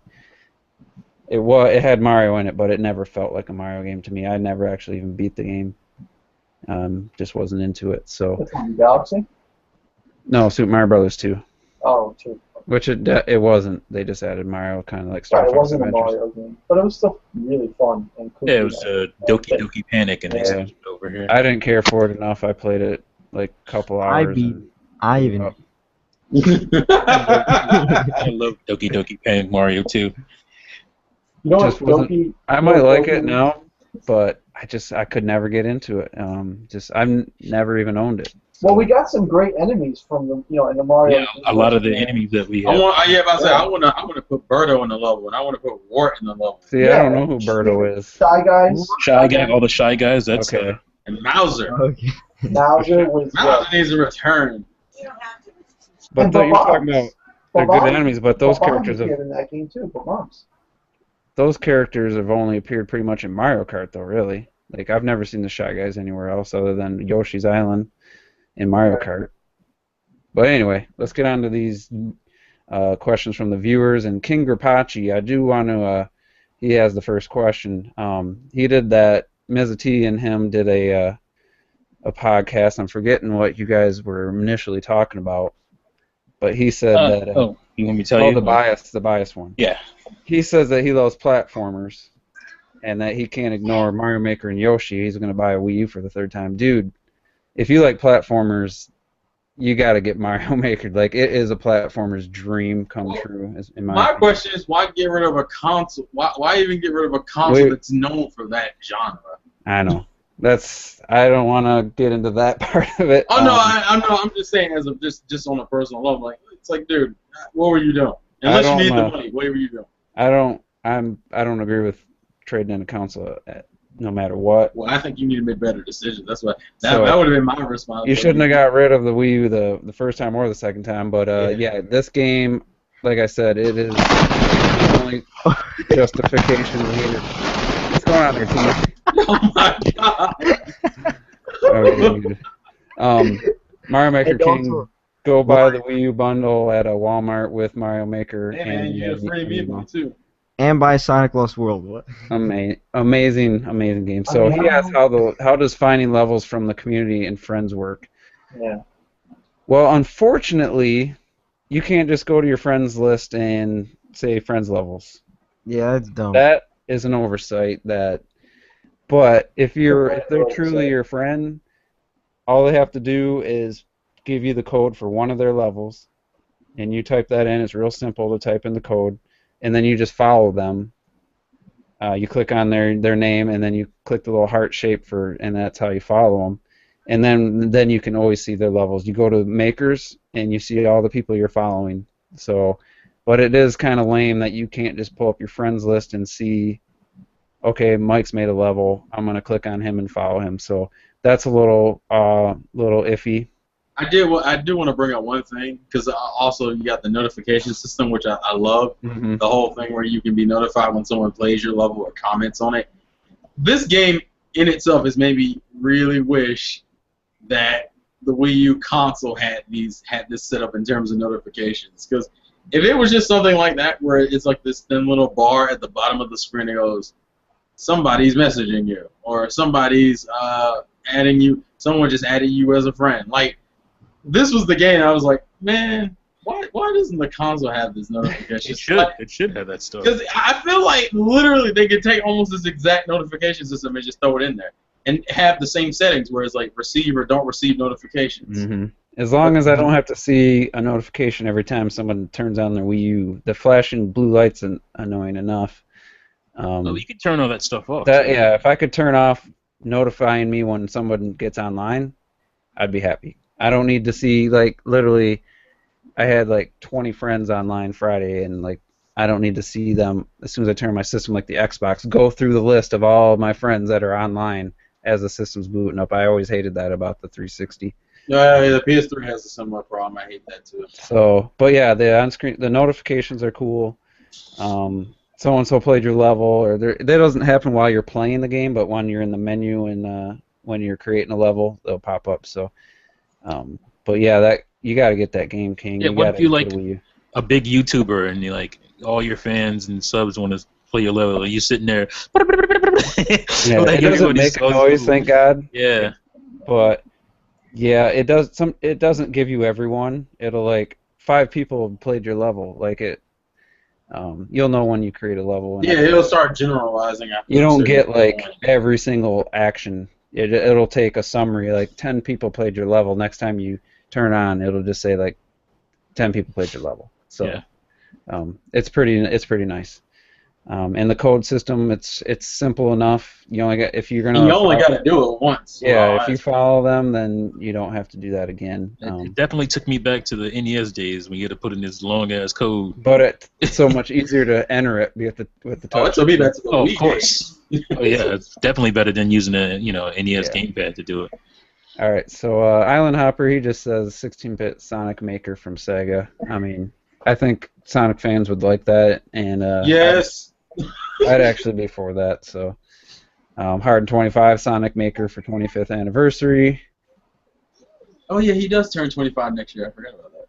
So yeah, I think that would be the obvious choice. And I mean, if someone could actually make some good levels, and I might like that game more than any Sonic game I ever played. So A remake of Sonic 2 and 1 and 2, or I bought Sonic 3 on the Virtual Console on the Wii, and I'm like, this is the one that was the best Sonic game. Like, People love that Sonic game. who? Sonic 3. Yeah, Sonic 3. I personally like Sonic 2 more than I like Sonic 3. Yeah. Sonic 2 is my favorite of all of them. I felt a lot of those levels, there's just too many branching paths, and just you don't know where the hell you are. That's the one thing I never liked about him. But anyway, Tri-Link. Let's see if he's got a question. That's just a statement. He actually liked Tanabe was a good. He thought Tanabe was a good candidate for the CEO of Nintendo. Oh yeah, true. I didn't think that would have been a bad choice, but he's a little goofy. I don't think he's as serious enough. Maybe. I'm about to say, have you seen Iwata? That's true. Just say, come on now. Come on. But Tanabe's even less. I don't think. He's just like seems like a goofball the whole time. Like I don't think he could turn it off. You can see Iwata as being serious and down to business. It's Tanabe not so much. Which is fine. I mean, that's who he is, so that's cool. That's a good question. Something I was going to bring up. Do you think Nintendo would add a checkpoint icon in Super Mario Maker since the option was absent from the finalized product? I wouldn't use it in any level except the one if I had a boss or something like at the end. But I could see people wanting that.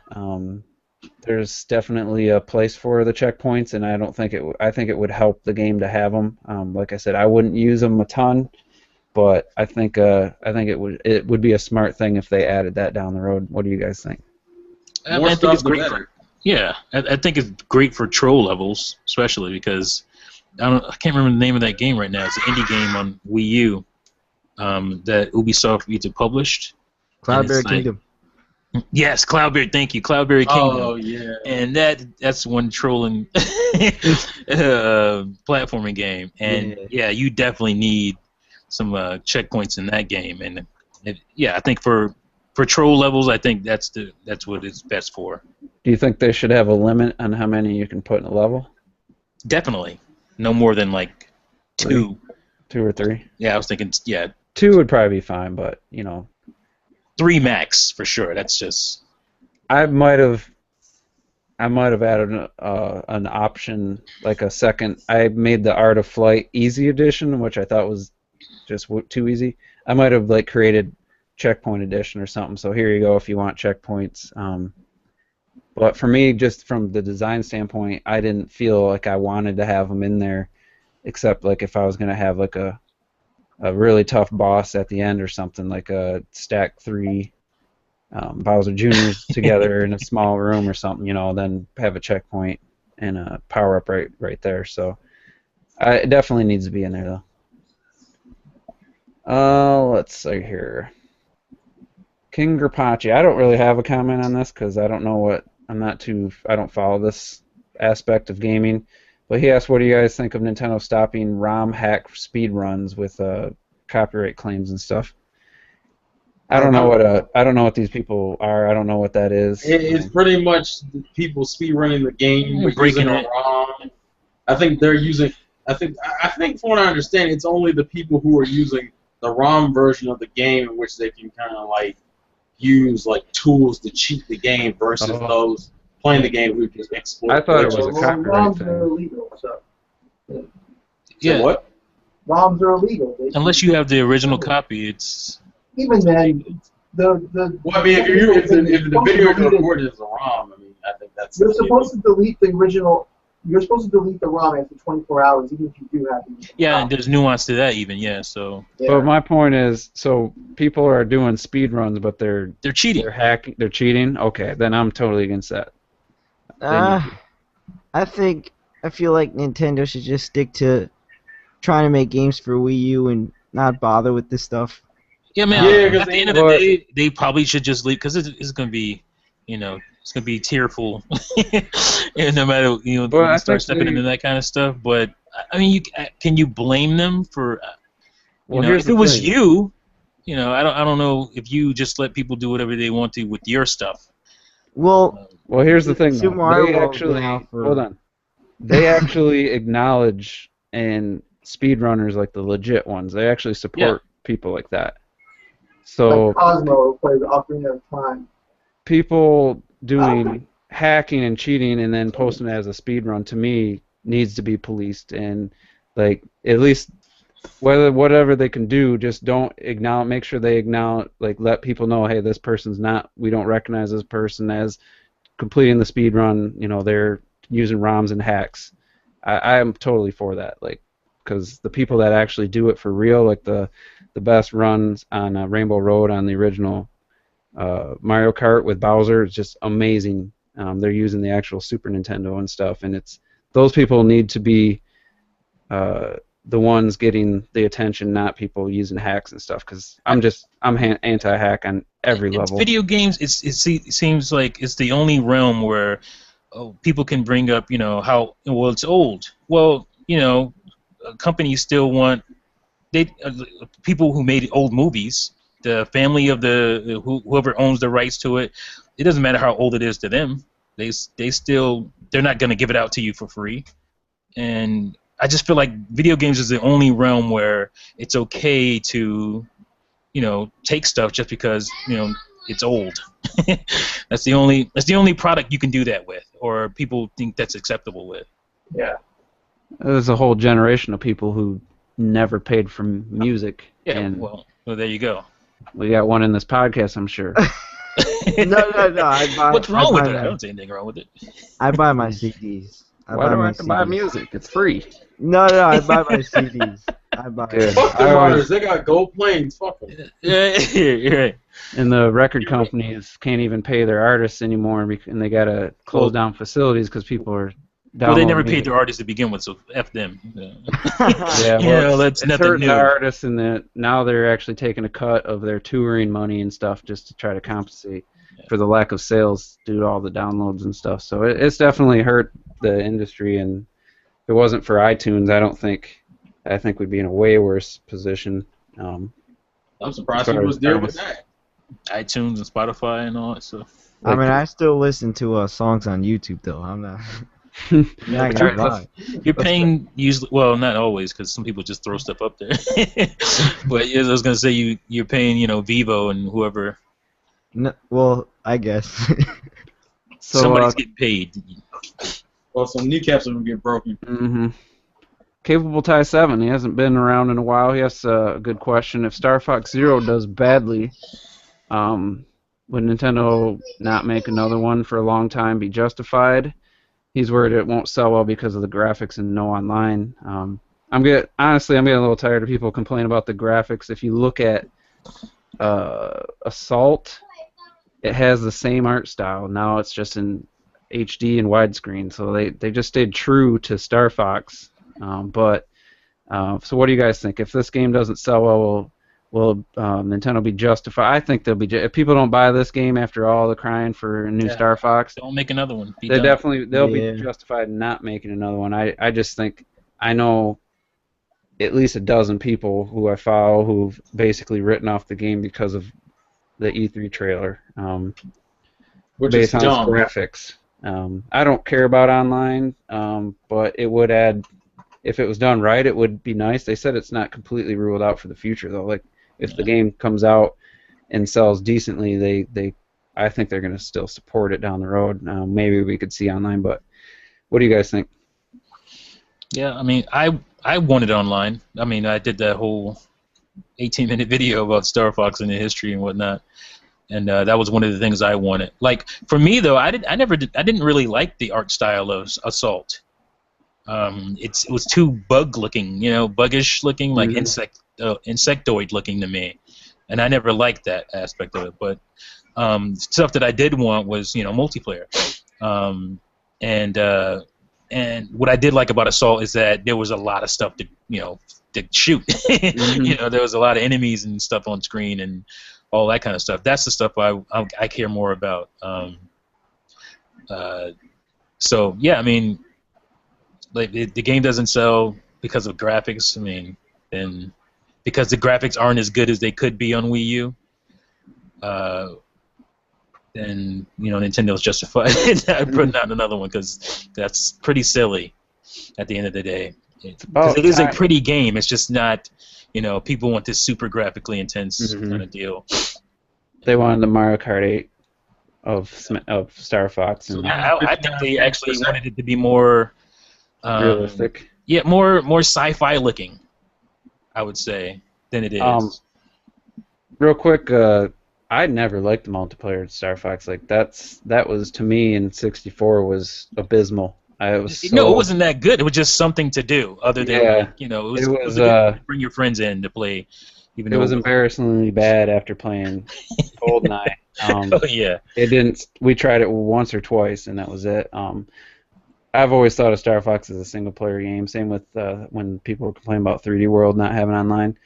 But I could understand. I could see the benefit of a decent online experience adding. What about co-op, multiplayer co-op? Yeah, I didn't really get the whole 3D World online. I was like, I don't think that game. Hell, that game struggles in local multiplayer. The co-op's gonna be one person flies the ship and the other person aims with the game. No, I meant like multi-online co-op.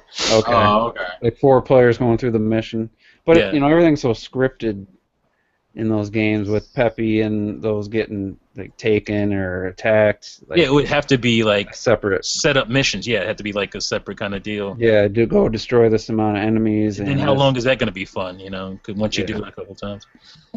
So anyway, I think it's going to be a shame, especially the Nintendo redirect from that Shokyo did, and they asked for Star Fox, and now, basically. Yeah, that's what I was saying. I mean, like I was in on that movement. I was hashtagging and tweeting, and I was on Miiverse, and people wanted that game. That was one of the first things they wanted from that movement, and it's here, and people don't seem to. I've said that a few times already that people don't because it's not good enough. Because it's not exactly what they wanted. Mm-hmm.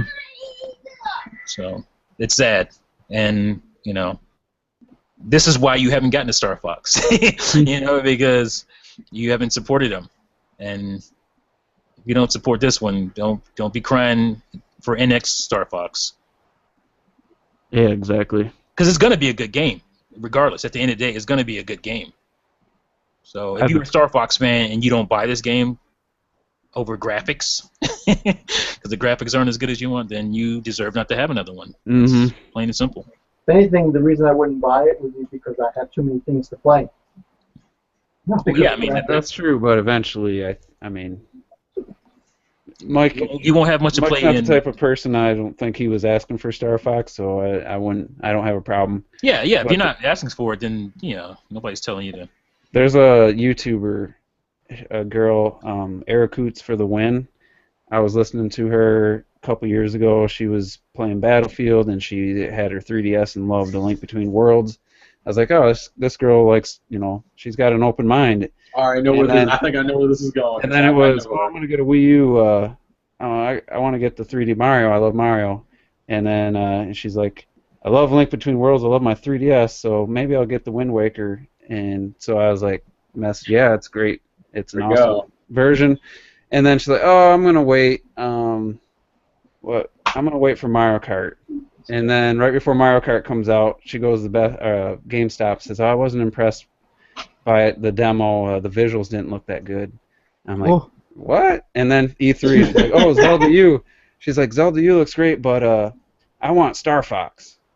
And she didn't know that they announced it. She just like, I want Star Fox, and she was kind of mad because in the digital event, the Robot Chicken, they kind of mocked Star Fox. And she's like, oh, I'm not buying a Wii U this year because they did that, and it was like a slap in the face. I'm like, and then I think I unsubscribed right at that point. But I wonder how she felt about the Star Fox reveal. I'm sure it was. No, it's I, not good enough. People can have you don't any want to opinion know what they You want to don't have. wanna know. Like they can do what I mean. People can choose to do what they want to do. I choose to do what the hell I want to do. But stop with the excuses. It's like Well, it just say kept, you don't want it. Like why is that so hard? it just kept building and building. I remember that because I actually was watching her channel. I think I ran to her channel through Nia, and I was like, okay, so here's Star Fox. Oh no, I gotta wait till Zelda comes out. I need a release date, and I was like, all right, yeah, we're done. And then it made it worse that like she Right. traded straight in there like Xbox One, and I was sitting there like, okay, so. Oh, she sold it on Craigslist to some dude. Oh, that's what it was. Okay, I knew she got And rid of it. She got a I- PS4, and her boyfriend they already had a PS4 in the house, so it was like, I haven't bought a PS4, and I gave the reasons why. And I'll get one when it gives me the reasons I want to buy one, and that's Yeah, it. but see, There's the no difference- nuance. But There's the no, difference is that well- your reasons haven't changed. Her Yeah, reasons yours change has like stayed the every same. time. yeah, that's what I'm saying. Like my reason will always be the same. Like when they give me Uncharted and it's good, Until, then I'm there. Until Dawn.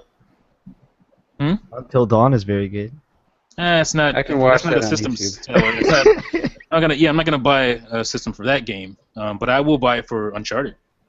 yeah, you've said that all along, and I'm just like, I just want Yeah. Kingdom Hearts 3. what was my original point? Oh, the Star Fox thing. Like, people asking for Star Fox, and here it comes, and then them not buying it, and she's not even buying a Wii U. That was the game she was waiting for after it was Zelda, after it was Mario Kart, after it was 3D World. So it's just, Well, it's I like me mean- saying that when Uncharted comes out, the visuals aren't as good as I would like. I'll wait. Yeah. I mean, that's You'd the be like- I wanted that game. It doesn't matter that, you'd if be that like, would I'm be gonna the wait. case. Well, I don't understand Nintendo fans complaining about graphics. Like, come Yeah, on. right. I know. Yeah. That's what boggles my mind. T's gonna be like, I'll get a PS4 when God of War comes out. I'll get a PS4 when Shadow of the Colossus 2 or The Last of Us 2 comes out. It's just crazy. So anyway, let's go. We'll just do a couple more questions. There's a lot of comments. I've read them all, people. But we'll just do a few more questions. Island Hopper, 8-bit series maker is what he thinks makes the most sense. So would you rather have, or he says a Mega Man or Castlevania maker, anyone? Castlevania. Ooh, Castlevania. I haven't played enough of those to be able to create a good Oh, I level. haven't either, but I think Castlevania would I be more have. interesting. Castlevania making sounds awesome. Really? I think Mega Man would be better since it's... Hey man, we got Mario number 9. Mega Man's too easy though. You can see what you can do with Mega Man. I think Castlevania would be the one where you can It also create some depends on cool what enemies. style they choose. Yeah. Right. What is the... I mean, people have to think of... I don't know, Castlevania's kind of like turn into like a Metroid-style backtrack type of experience. I don't know if just making single levels could be... I mean, it would be alright. Well, I mean, it is a platformer, Yeah. so it already has that going for it. And then there's power-ups, and then it could be pretty epic, I think. I don't know. Yeah, you can get creative with it, and Yeah. I think it's more interesting than Mega Man, where Mega Man half of its level design also depends on what weapon you're coming in the stage Right. with. Yeah. I don't know. It'd probably... They'd have to be really clever with how they implemented it, but I wouldn't be against it. And I haven't played one since the Game Boy Advance, so... Capable Tie 7, we already talked about the new president, so you watch the replay, you'll catch that. And he says, will we ever get a game based around Bowser, and would you want that? I want to know already the have Super one, right? Princess Peach game, man. Yeah, That's- Bowser's Inside Story? We do have a Bowser game, and we do have a Princess Peach game. I want another one. I want a sequel, man. Yeah. What's the Bowser one?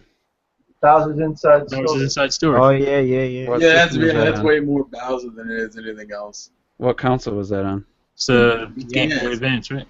Oh wait, no, that's No, DS. it's DS. What am I saying? DS. And if you Yeah, want I to missed- play as a good guy with Bowser, you can play that in Super Mario RPG and Super Super Princess Paper Peach. Mario and Super Paper Mario. Yeah, Super Paper Mario. Yeah. I mean, if I don't know exactly what direction they would take it, but just to give us I mean, that would be another platformer probably, I would think. I'd be annoyed with him growling after a few minutes. Yeah. It does look cool, then the 8-bit version looks pretty awesome though in Mario Maker. Oh, yeah. The music's really cool, so I wouldn't be totally opposed to that.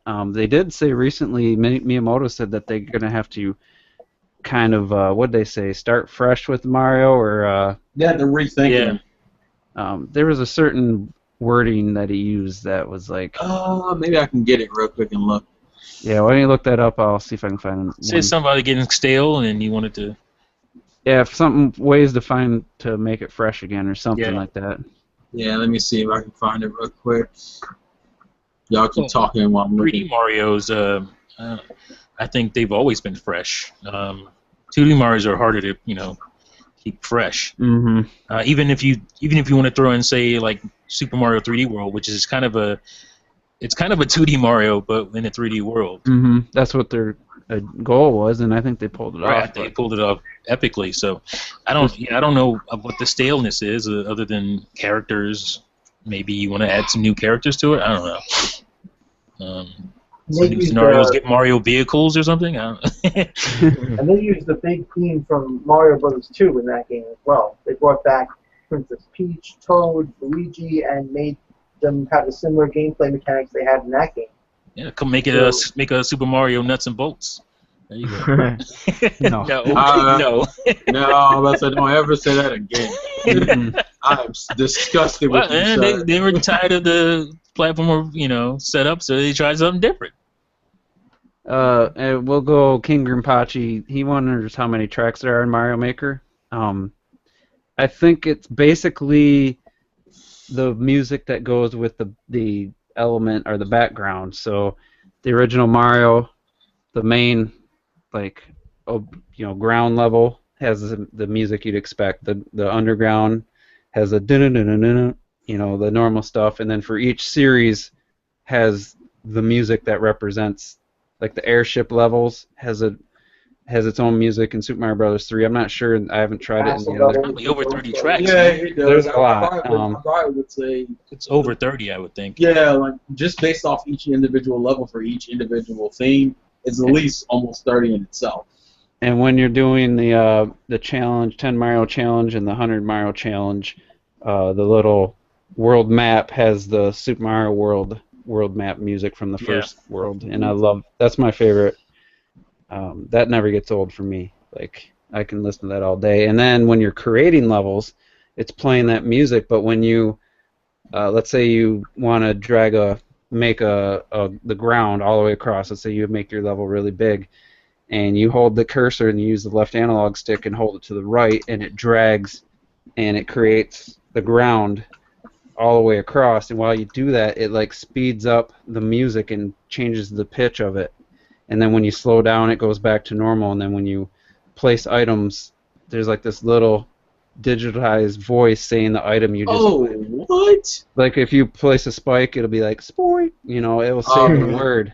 It's really, really cool. I don't want to interrupt you, but I have some breaking news here. Okay. Apparently, Smash Brothers is getting a Super Mario Maker stage. Oh, what? They're taking Super Mario Maker and making it a stage in Smash Brothers. So they're gonna have the hand sliding around in the background and making little lip platforms. You can jump in. There's a video out. I haven't That's watched just a guess. I have no idea. I was just guessing. Why not? There's a video up. I haven't watched it yet, but it just showed up a second ago. Oh, snap, yeah. Speaking of the hand, though, like wasn't that somebody had an issue with the color of the hand? Oh yeah, and you found out you can make it different colors. And Like I didn't do anything, and mine is black. Is it based on my me? Probably. I'm like, what? Whoa, where's that coming from? Like I didn't do that. Well, you might have accidentally clicked down the left stick too. oh my god! I had no idea. What was that? Was that some kind of?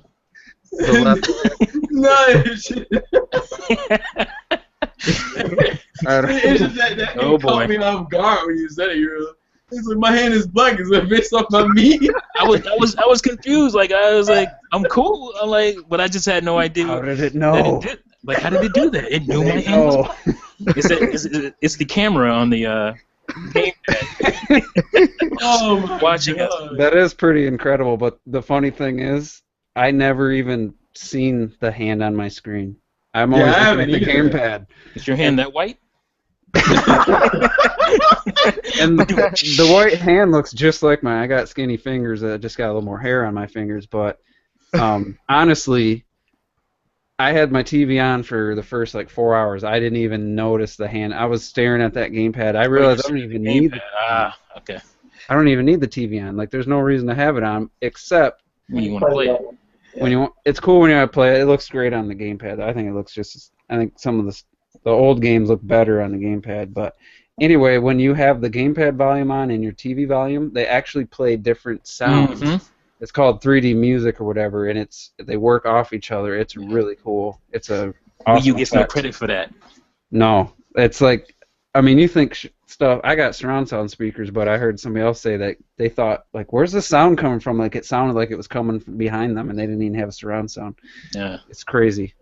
So, Real quick, so I just watched the video. Apparently, that Super Mario Maker stage that's coming to Smash Brothers is gonna be switching through all like 4 styles and like. Oh, crazy! And if That's you break, awesome. and if you like break the blocks, the hand will actually come out and fix the blocks for you. that's cool. And the layout constantly changes. That comes out on the 30th though. Is the hand gonna drop? Is like it enemies? free or? It doesn't tell me if it's free. I'm or sure it's not free. It's probably not free. I'm not buying. I don't like gimmick I'm stages buying. in Smash. I like just. I'm more of a. Final It might be Destination free because guy. they didn't put a price at the end of it. It just goes September 30th, so I can't really tell. That's pretty cool. I'm I'm watching getting it that. right now. Did the hand like drop any enemies or anything, or just? Not from what I see. It's like, yeah, right as the match starts, it quickly draws the stage as you're falling down from your start point. Yeah, Pretty cool. That's dope. and then like if you break any of the blocks that are in the stage, it'll fix it for you. I just, like I said, I'm not a big fan of the gimmick stages, so I don't know. You just like gimmick consoles. I know, Yeah. man. Exposed. Yeah, I mean, it's a cool addition. I'm not against it. It'd be nice if it's free, like the Mii Maker one or the Miiverse one, which no one ever uses because you can't use it online. So it was pointless. But No, wait. You talking It's about the, possible that it's free. yeah, it might be free. if They didn't say- it's they didn't free, say I'll it get it. wasn't. They didn't say it was. They didn't put a price, so I'm gonna go free. I'm not gonna pay $1 or $2 for it, but if it's free, I'll. Splatoon keeps on giving for free. I'm like, dang, I think I should be paying for some of this stuff. I know, man. I'm sorry. You guys can chill out. I haven't with turned weapons. that game on since the Transformers. I've turned on once since Whoa. the Transformers Splatfest. I had games to finish before Mario Maker, man. I had some indies and. Well, you're not You doing good. it now. All right, I think we've been on long enough here. I want to play some Mario Maker. It's been. True that. Oh, mine has been on the entire. I've been messing with the stages the entire time. What are you making? Sonic Speedrun 4? No, it's Kid Icarus theme actually. Oh, that's cool. Oh, you should play mine. You can compare notes. Yeah, but you should Terrell's wait. a one-trick pony with his first 3 stages were Sonic, so Well, I was just making variations for like each of the new stuff I got. I didn't realize you were a Sonic fanboy until Mario Maker came out. So That's such a weird statement to make. It's like I didn't realize I it know was- you always. God damn it! Sorry. I took it. All right, we'll stop. All right. I know you like Sonic Lost Worlds. I just never put it together that you were like a Sonic fan like that. Yeah, oh, dude, I've played every main series games except for 06 and what was the other? Oh, and Heroes. Those are the only 2 games I haven't. I have that one. But that's just because I don't. Heroes control aggravatingly to me, and 06 is 06, so we don't talk about 06. I played every other game though. Yeah, I love the series. I own Colors, Generations, Unleashed, shit. Yeah, that's why I was literally being serious when I said that was a revelation. Was that you love? That was another revelation that I didn't realize you like Sonic like that. Like I was like, Dude. man, three Sonic levels. I was like, damn. And besides that, his birthday is like right near mine. I think he's on like he came out on the 20th. Mine's the 16th, June 16th. So That's I don't know, cool. man. We're brothers in arms. I like his design, especially in Mario Maker. I think it's awesome. But I was just gonna say, I'm gonna do that Mario Maker challenge thing. I'll do a separate short video, kind of giving the details of that. Now that I know how the game works and stuff, and got a feel for it. I remembered I wanted to throw that out there. So I'll be announcing that, and I think that's about everything. We got some other questions and comments. I read through them all, but we've been at 2 hours here, so we're going to cut it off. So we'll get final thoughts from everybody before we close this out. So we'll start with you, Terrell. It's been a fun Juices Loose podcast. Is actually was pretty one of our cleaner ones. Mhm. So I'm very proud of us. We did great. We did great here, gentlemen. Go get Mario Maker. That is legit. I think another Splatfest is coming this weekend. The art versus science thing. Get excited, Brandon. We got another Smash Brothers stage coming, and like I always say, life's a game. Play to win. All right. I just want to comment real quick that Splatfest is so lame. I'm not gonna partake. You can't go from Transformers, Autobots versus Decepticons to science versus art. I'm sorry. They all can't be winners, Juice. I'm not even gonna turn it on that day. You can't go into licensed stuff either just because you did. But there's so many things they could do besides two things most people aren't passionate about like that. Foot versus ass. Blonde versus brunette. Come on. Oh God, blonde versus. Get out of here with that. Brass versus ass. Important things. Oh, God. We want the clean. Yeah, that's gonna happen. Why you ruined it? You ruined it. We almost got out of here. Close. All right, Robert, you've been a little quiet here in these last few minutes. He's releasing his juice, man. Oh no! See, he's watching Hayden. I watch it, hate it. Yeah. All I'm gonna say is Super Mario Maker is awesome, and I just want to say that last week on the Juice Loose, I said a question about marrying a video game character. I just want to say I started thinking about the Inkling to marry as a video She's game character. underage. She's 14. No, it's 14. I'm 60. That ain't. Oh, underage. okay, that works. That's So You gotta for wait me- a few years. For me, I think that'd be interesting. Think about it. Oh my goodness! Oh my goodness! Get out of here, kid. Let's get out of here. We're done. We're fucking done. It's over. See, this is why and- they think we're weirdos. See? and if you have the channel USA, go watch Mr. Robot. Awesome show. I'm gonna check that out. As long as On Demand has the whole season, not the first 4 episodes, and then pay for the rest, Well, that pisses me off. On Files, they took out like almost all of it except for the last episode. So we had to like pay for it. Perfect. It looks like a cool show, but It's awesome. I love it. all right. Try to forget that last 2-3 minutes. Everyone listening there. Think about Mr. it. T- Ms. T. All right, folks. Always a joy to be on the Juices Loose podcast. Yes, Mario Maker. If you're a fan of 2D Mario games, much like Hyrule Warriors was a love letter to Zelda fans, I think Mario Maker is the same for 2D Mario games. So I go pick it up. What you waiting for? But anyway, that's it for me. Go check out my last video. It's pretty poignant, I think. A lot of people seem to like it. It's not about video games, but it's just showing you a little bit more of my talents. But like I always say, play Nintendo, fools. All right, and I do want to point out something. The first thing you said, I wanted to comment on, and then you went to your latest video. What'd you start with? Mario Maker being a love letter to Yes. Mario fans. I honestly believe Mario Maker is the game of the year candidate for me. I haven't played all the other systems, obviously, but for the Wii U, to me it's leagues ahead of Splatoon. So that's. I have a feeling it might be recognized as such in the gaming industry, even in the gaming media. Well, they got the creator of Castlevania, the creator of Rayman, making levels and stuff. It's all over YouTube, even though they're copyrighting the music, claiming people. It's everywhere I look. So I just honestly think it needs to be recognized. It's not just a $10 simple little creation. Just the little touches, like the fly swatting game. The way the music changes when you place an item, and there's just so many little things, and as like if you look through the idea book and you see like they show you like all these creations and they have a 4-digit letter number combination code at the bottom.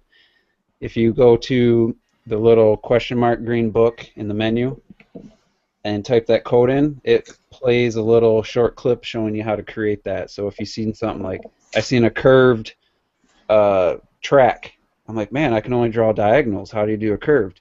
So I typed in the code. It was like 9435 or something. And it shows you on your gamepad, while the game's not even paused or anything, it shows you a little video on the gamepad showing you how to do that thing that's shown in the idea book.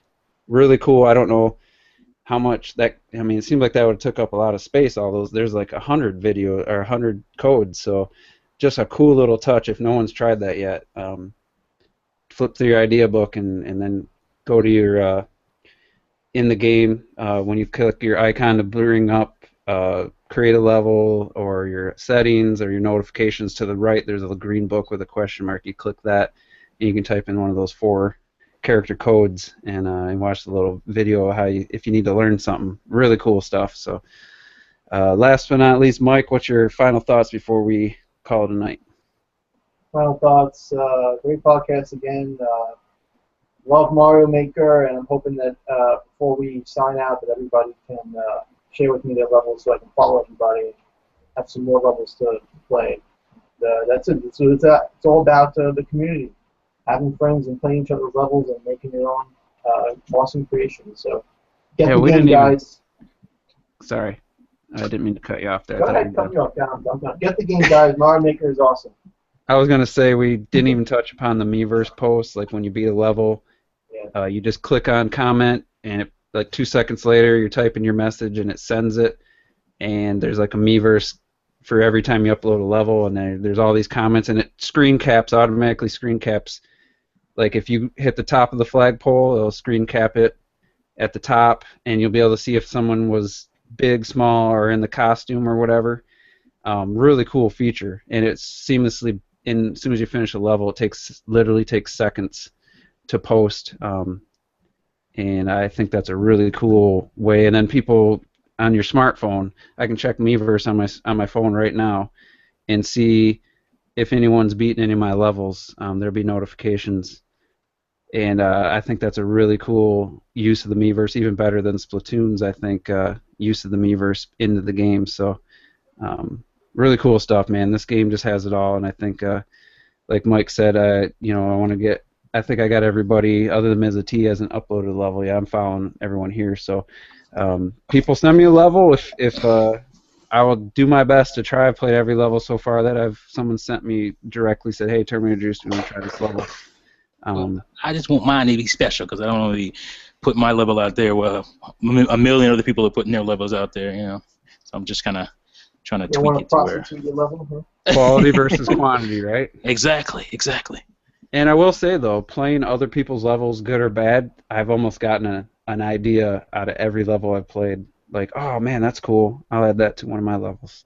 So it's always good to play other people's levels, even if they're not the best or they're really hard or something. There'll be one element so far, almost in every level, I'm like, dang, I'm gonna use that. So really cool stuff. And with that, I'm going to go play some Mario Maker. So that's going to be it for the Juice is Loose. Thanks for all the questions, comments, and the viewers. Thanks to my guests.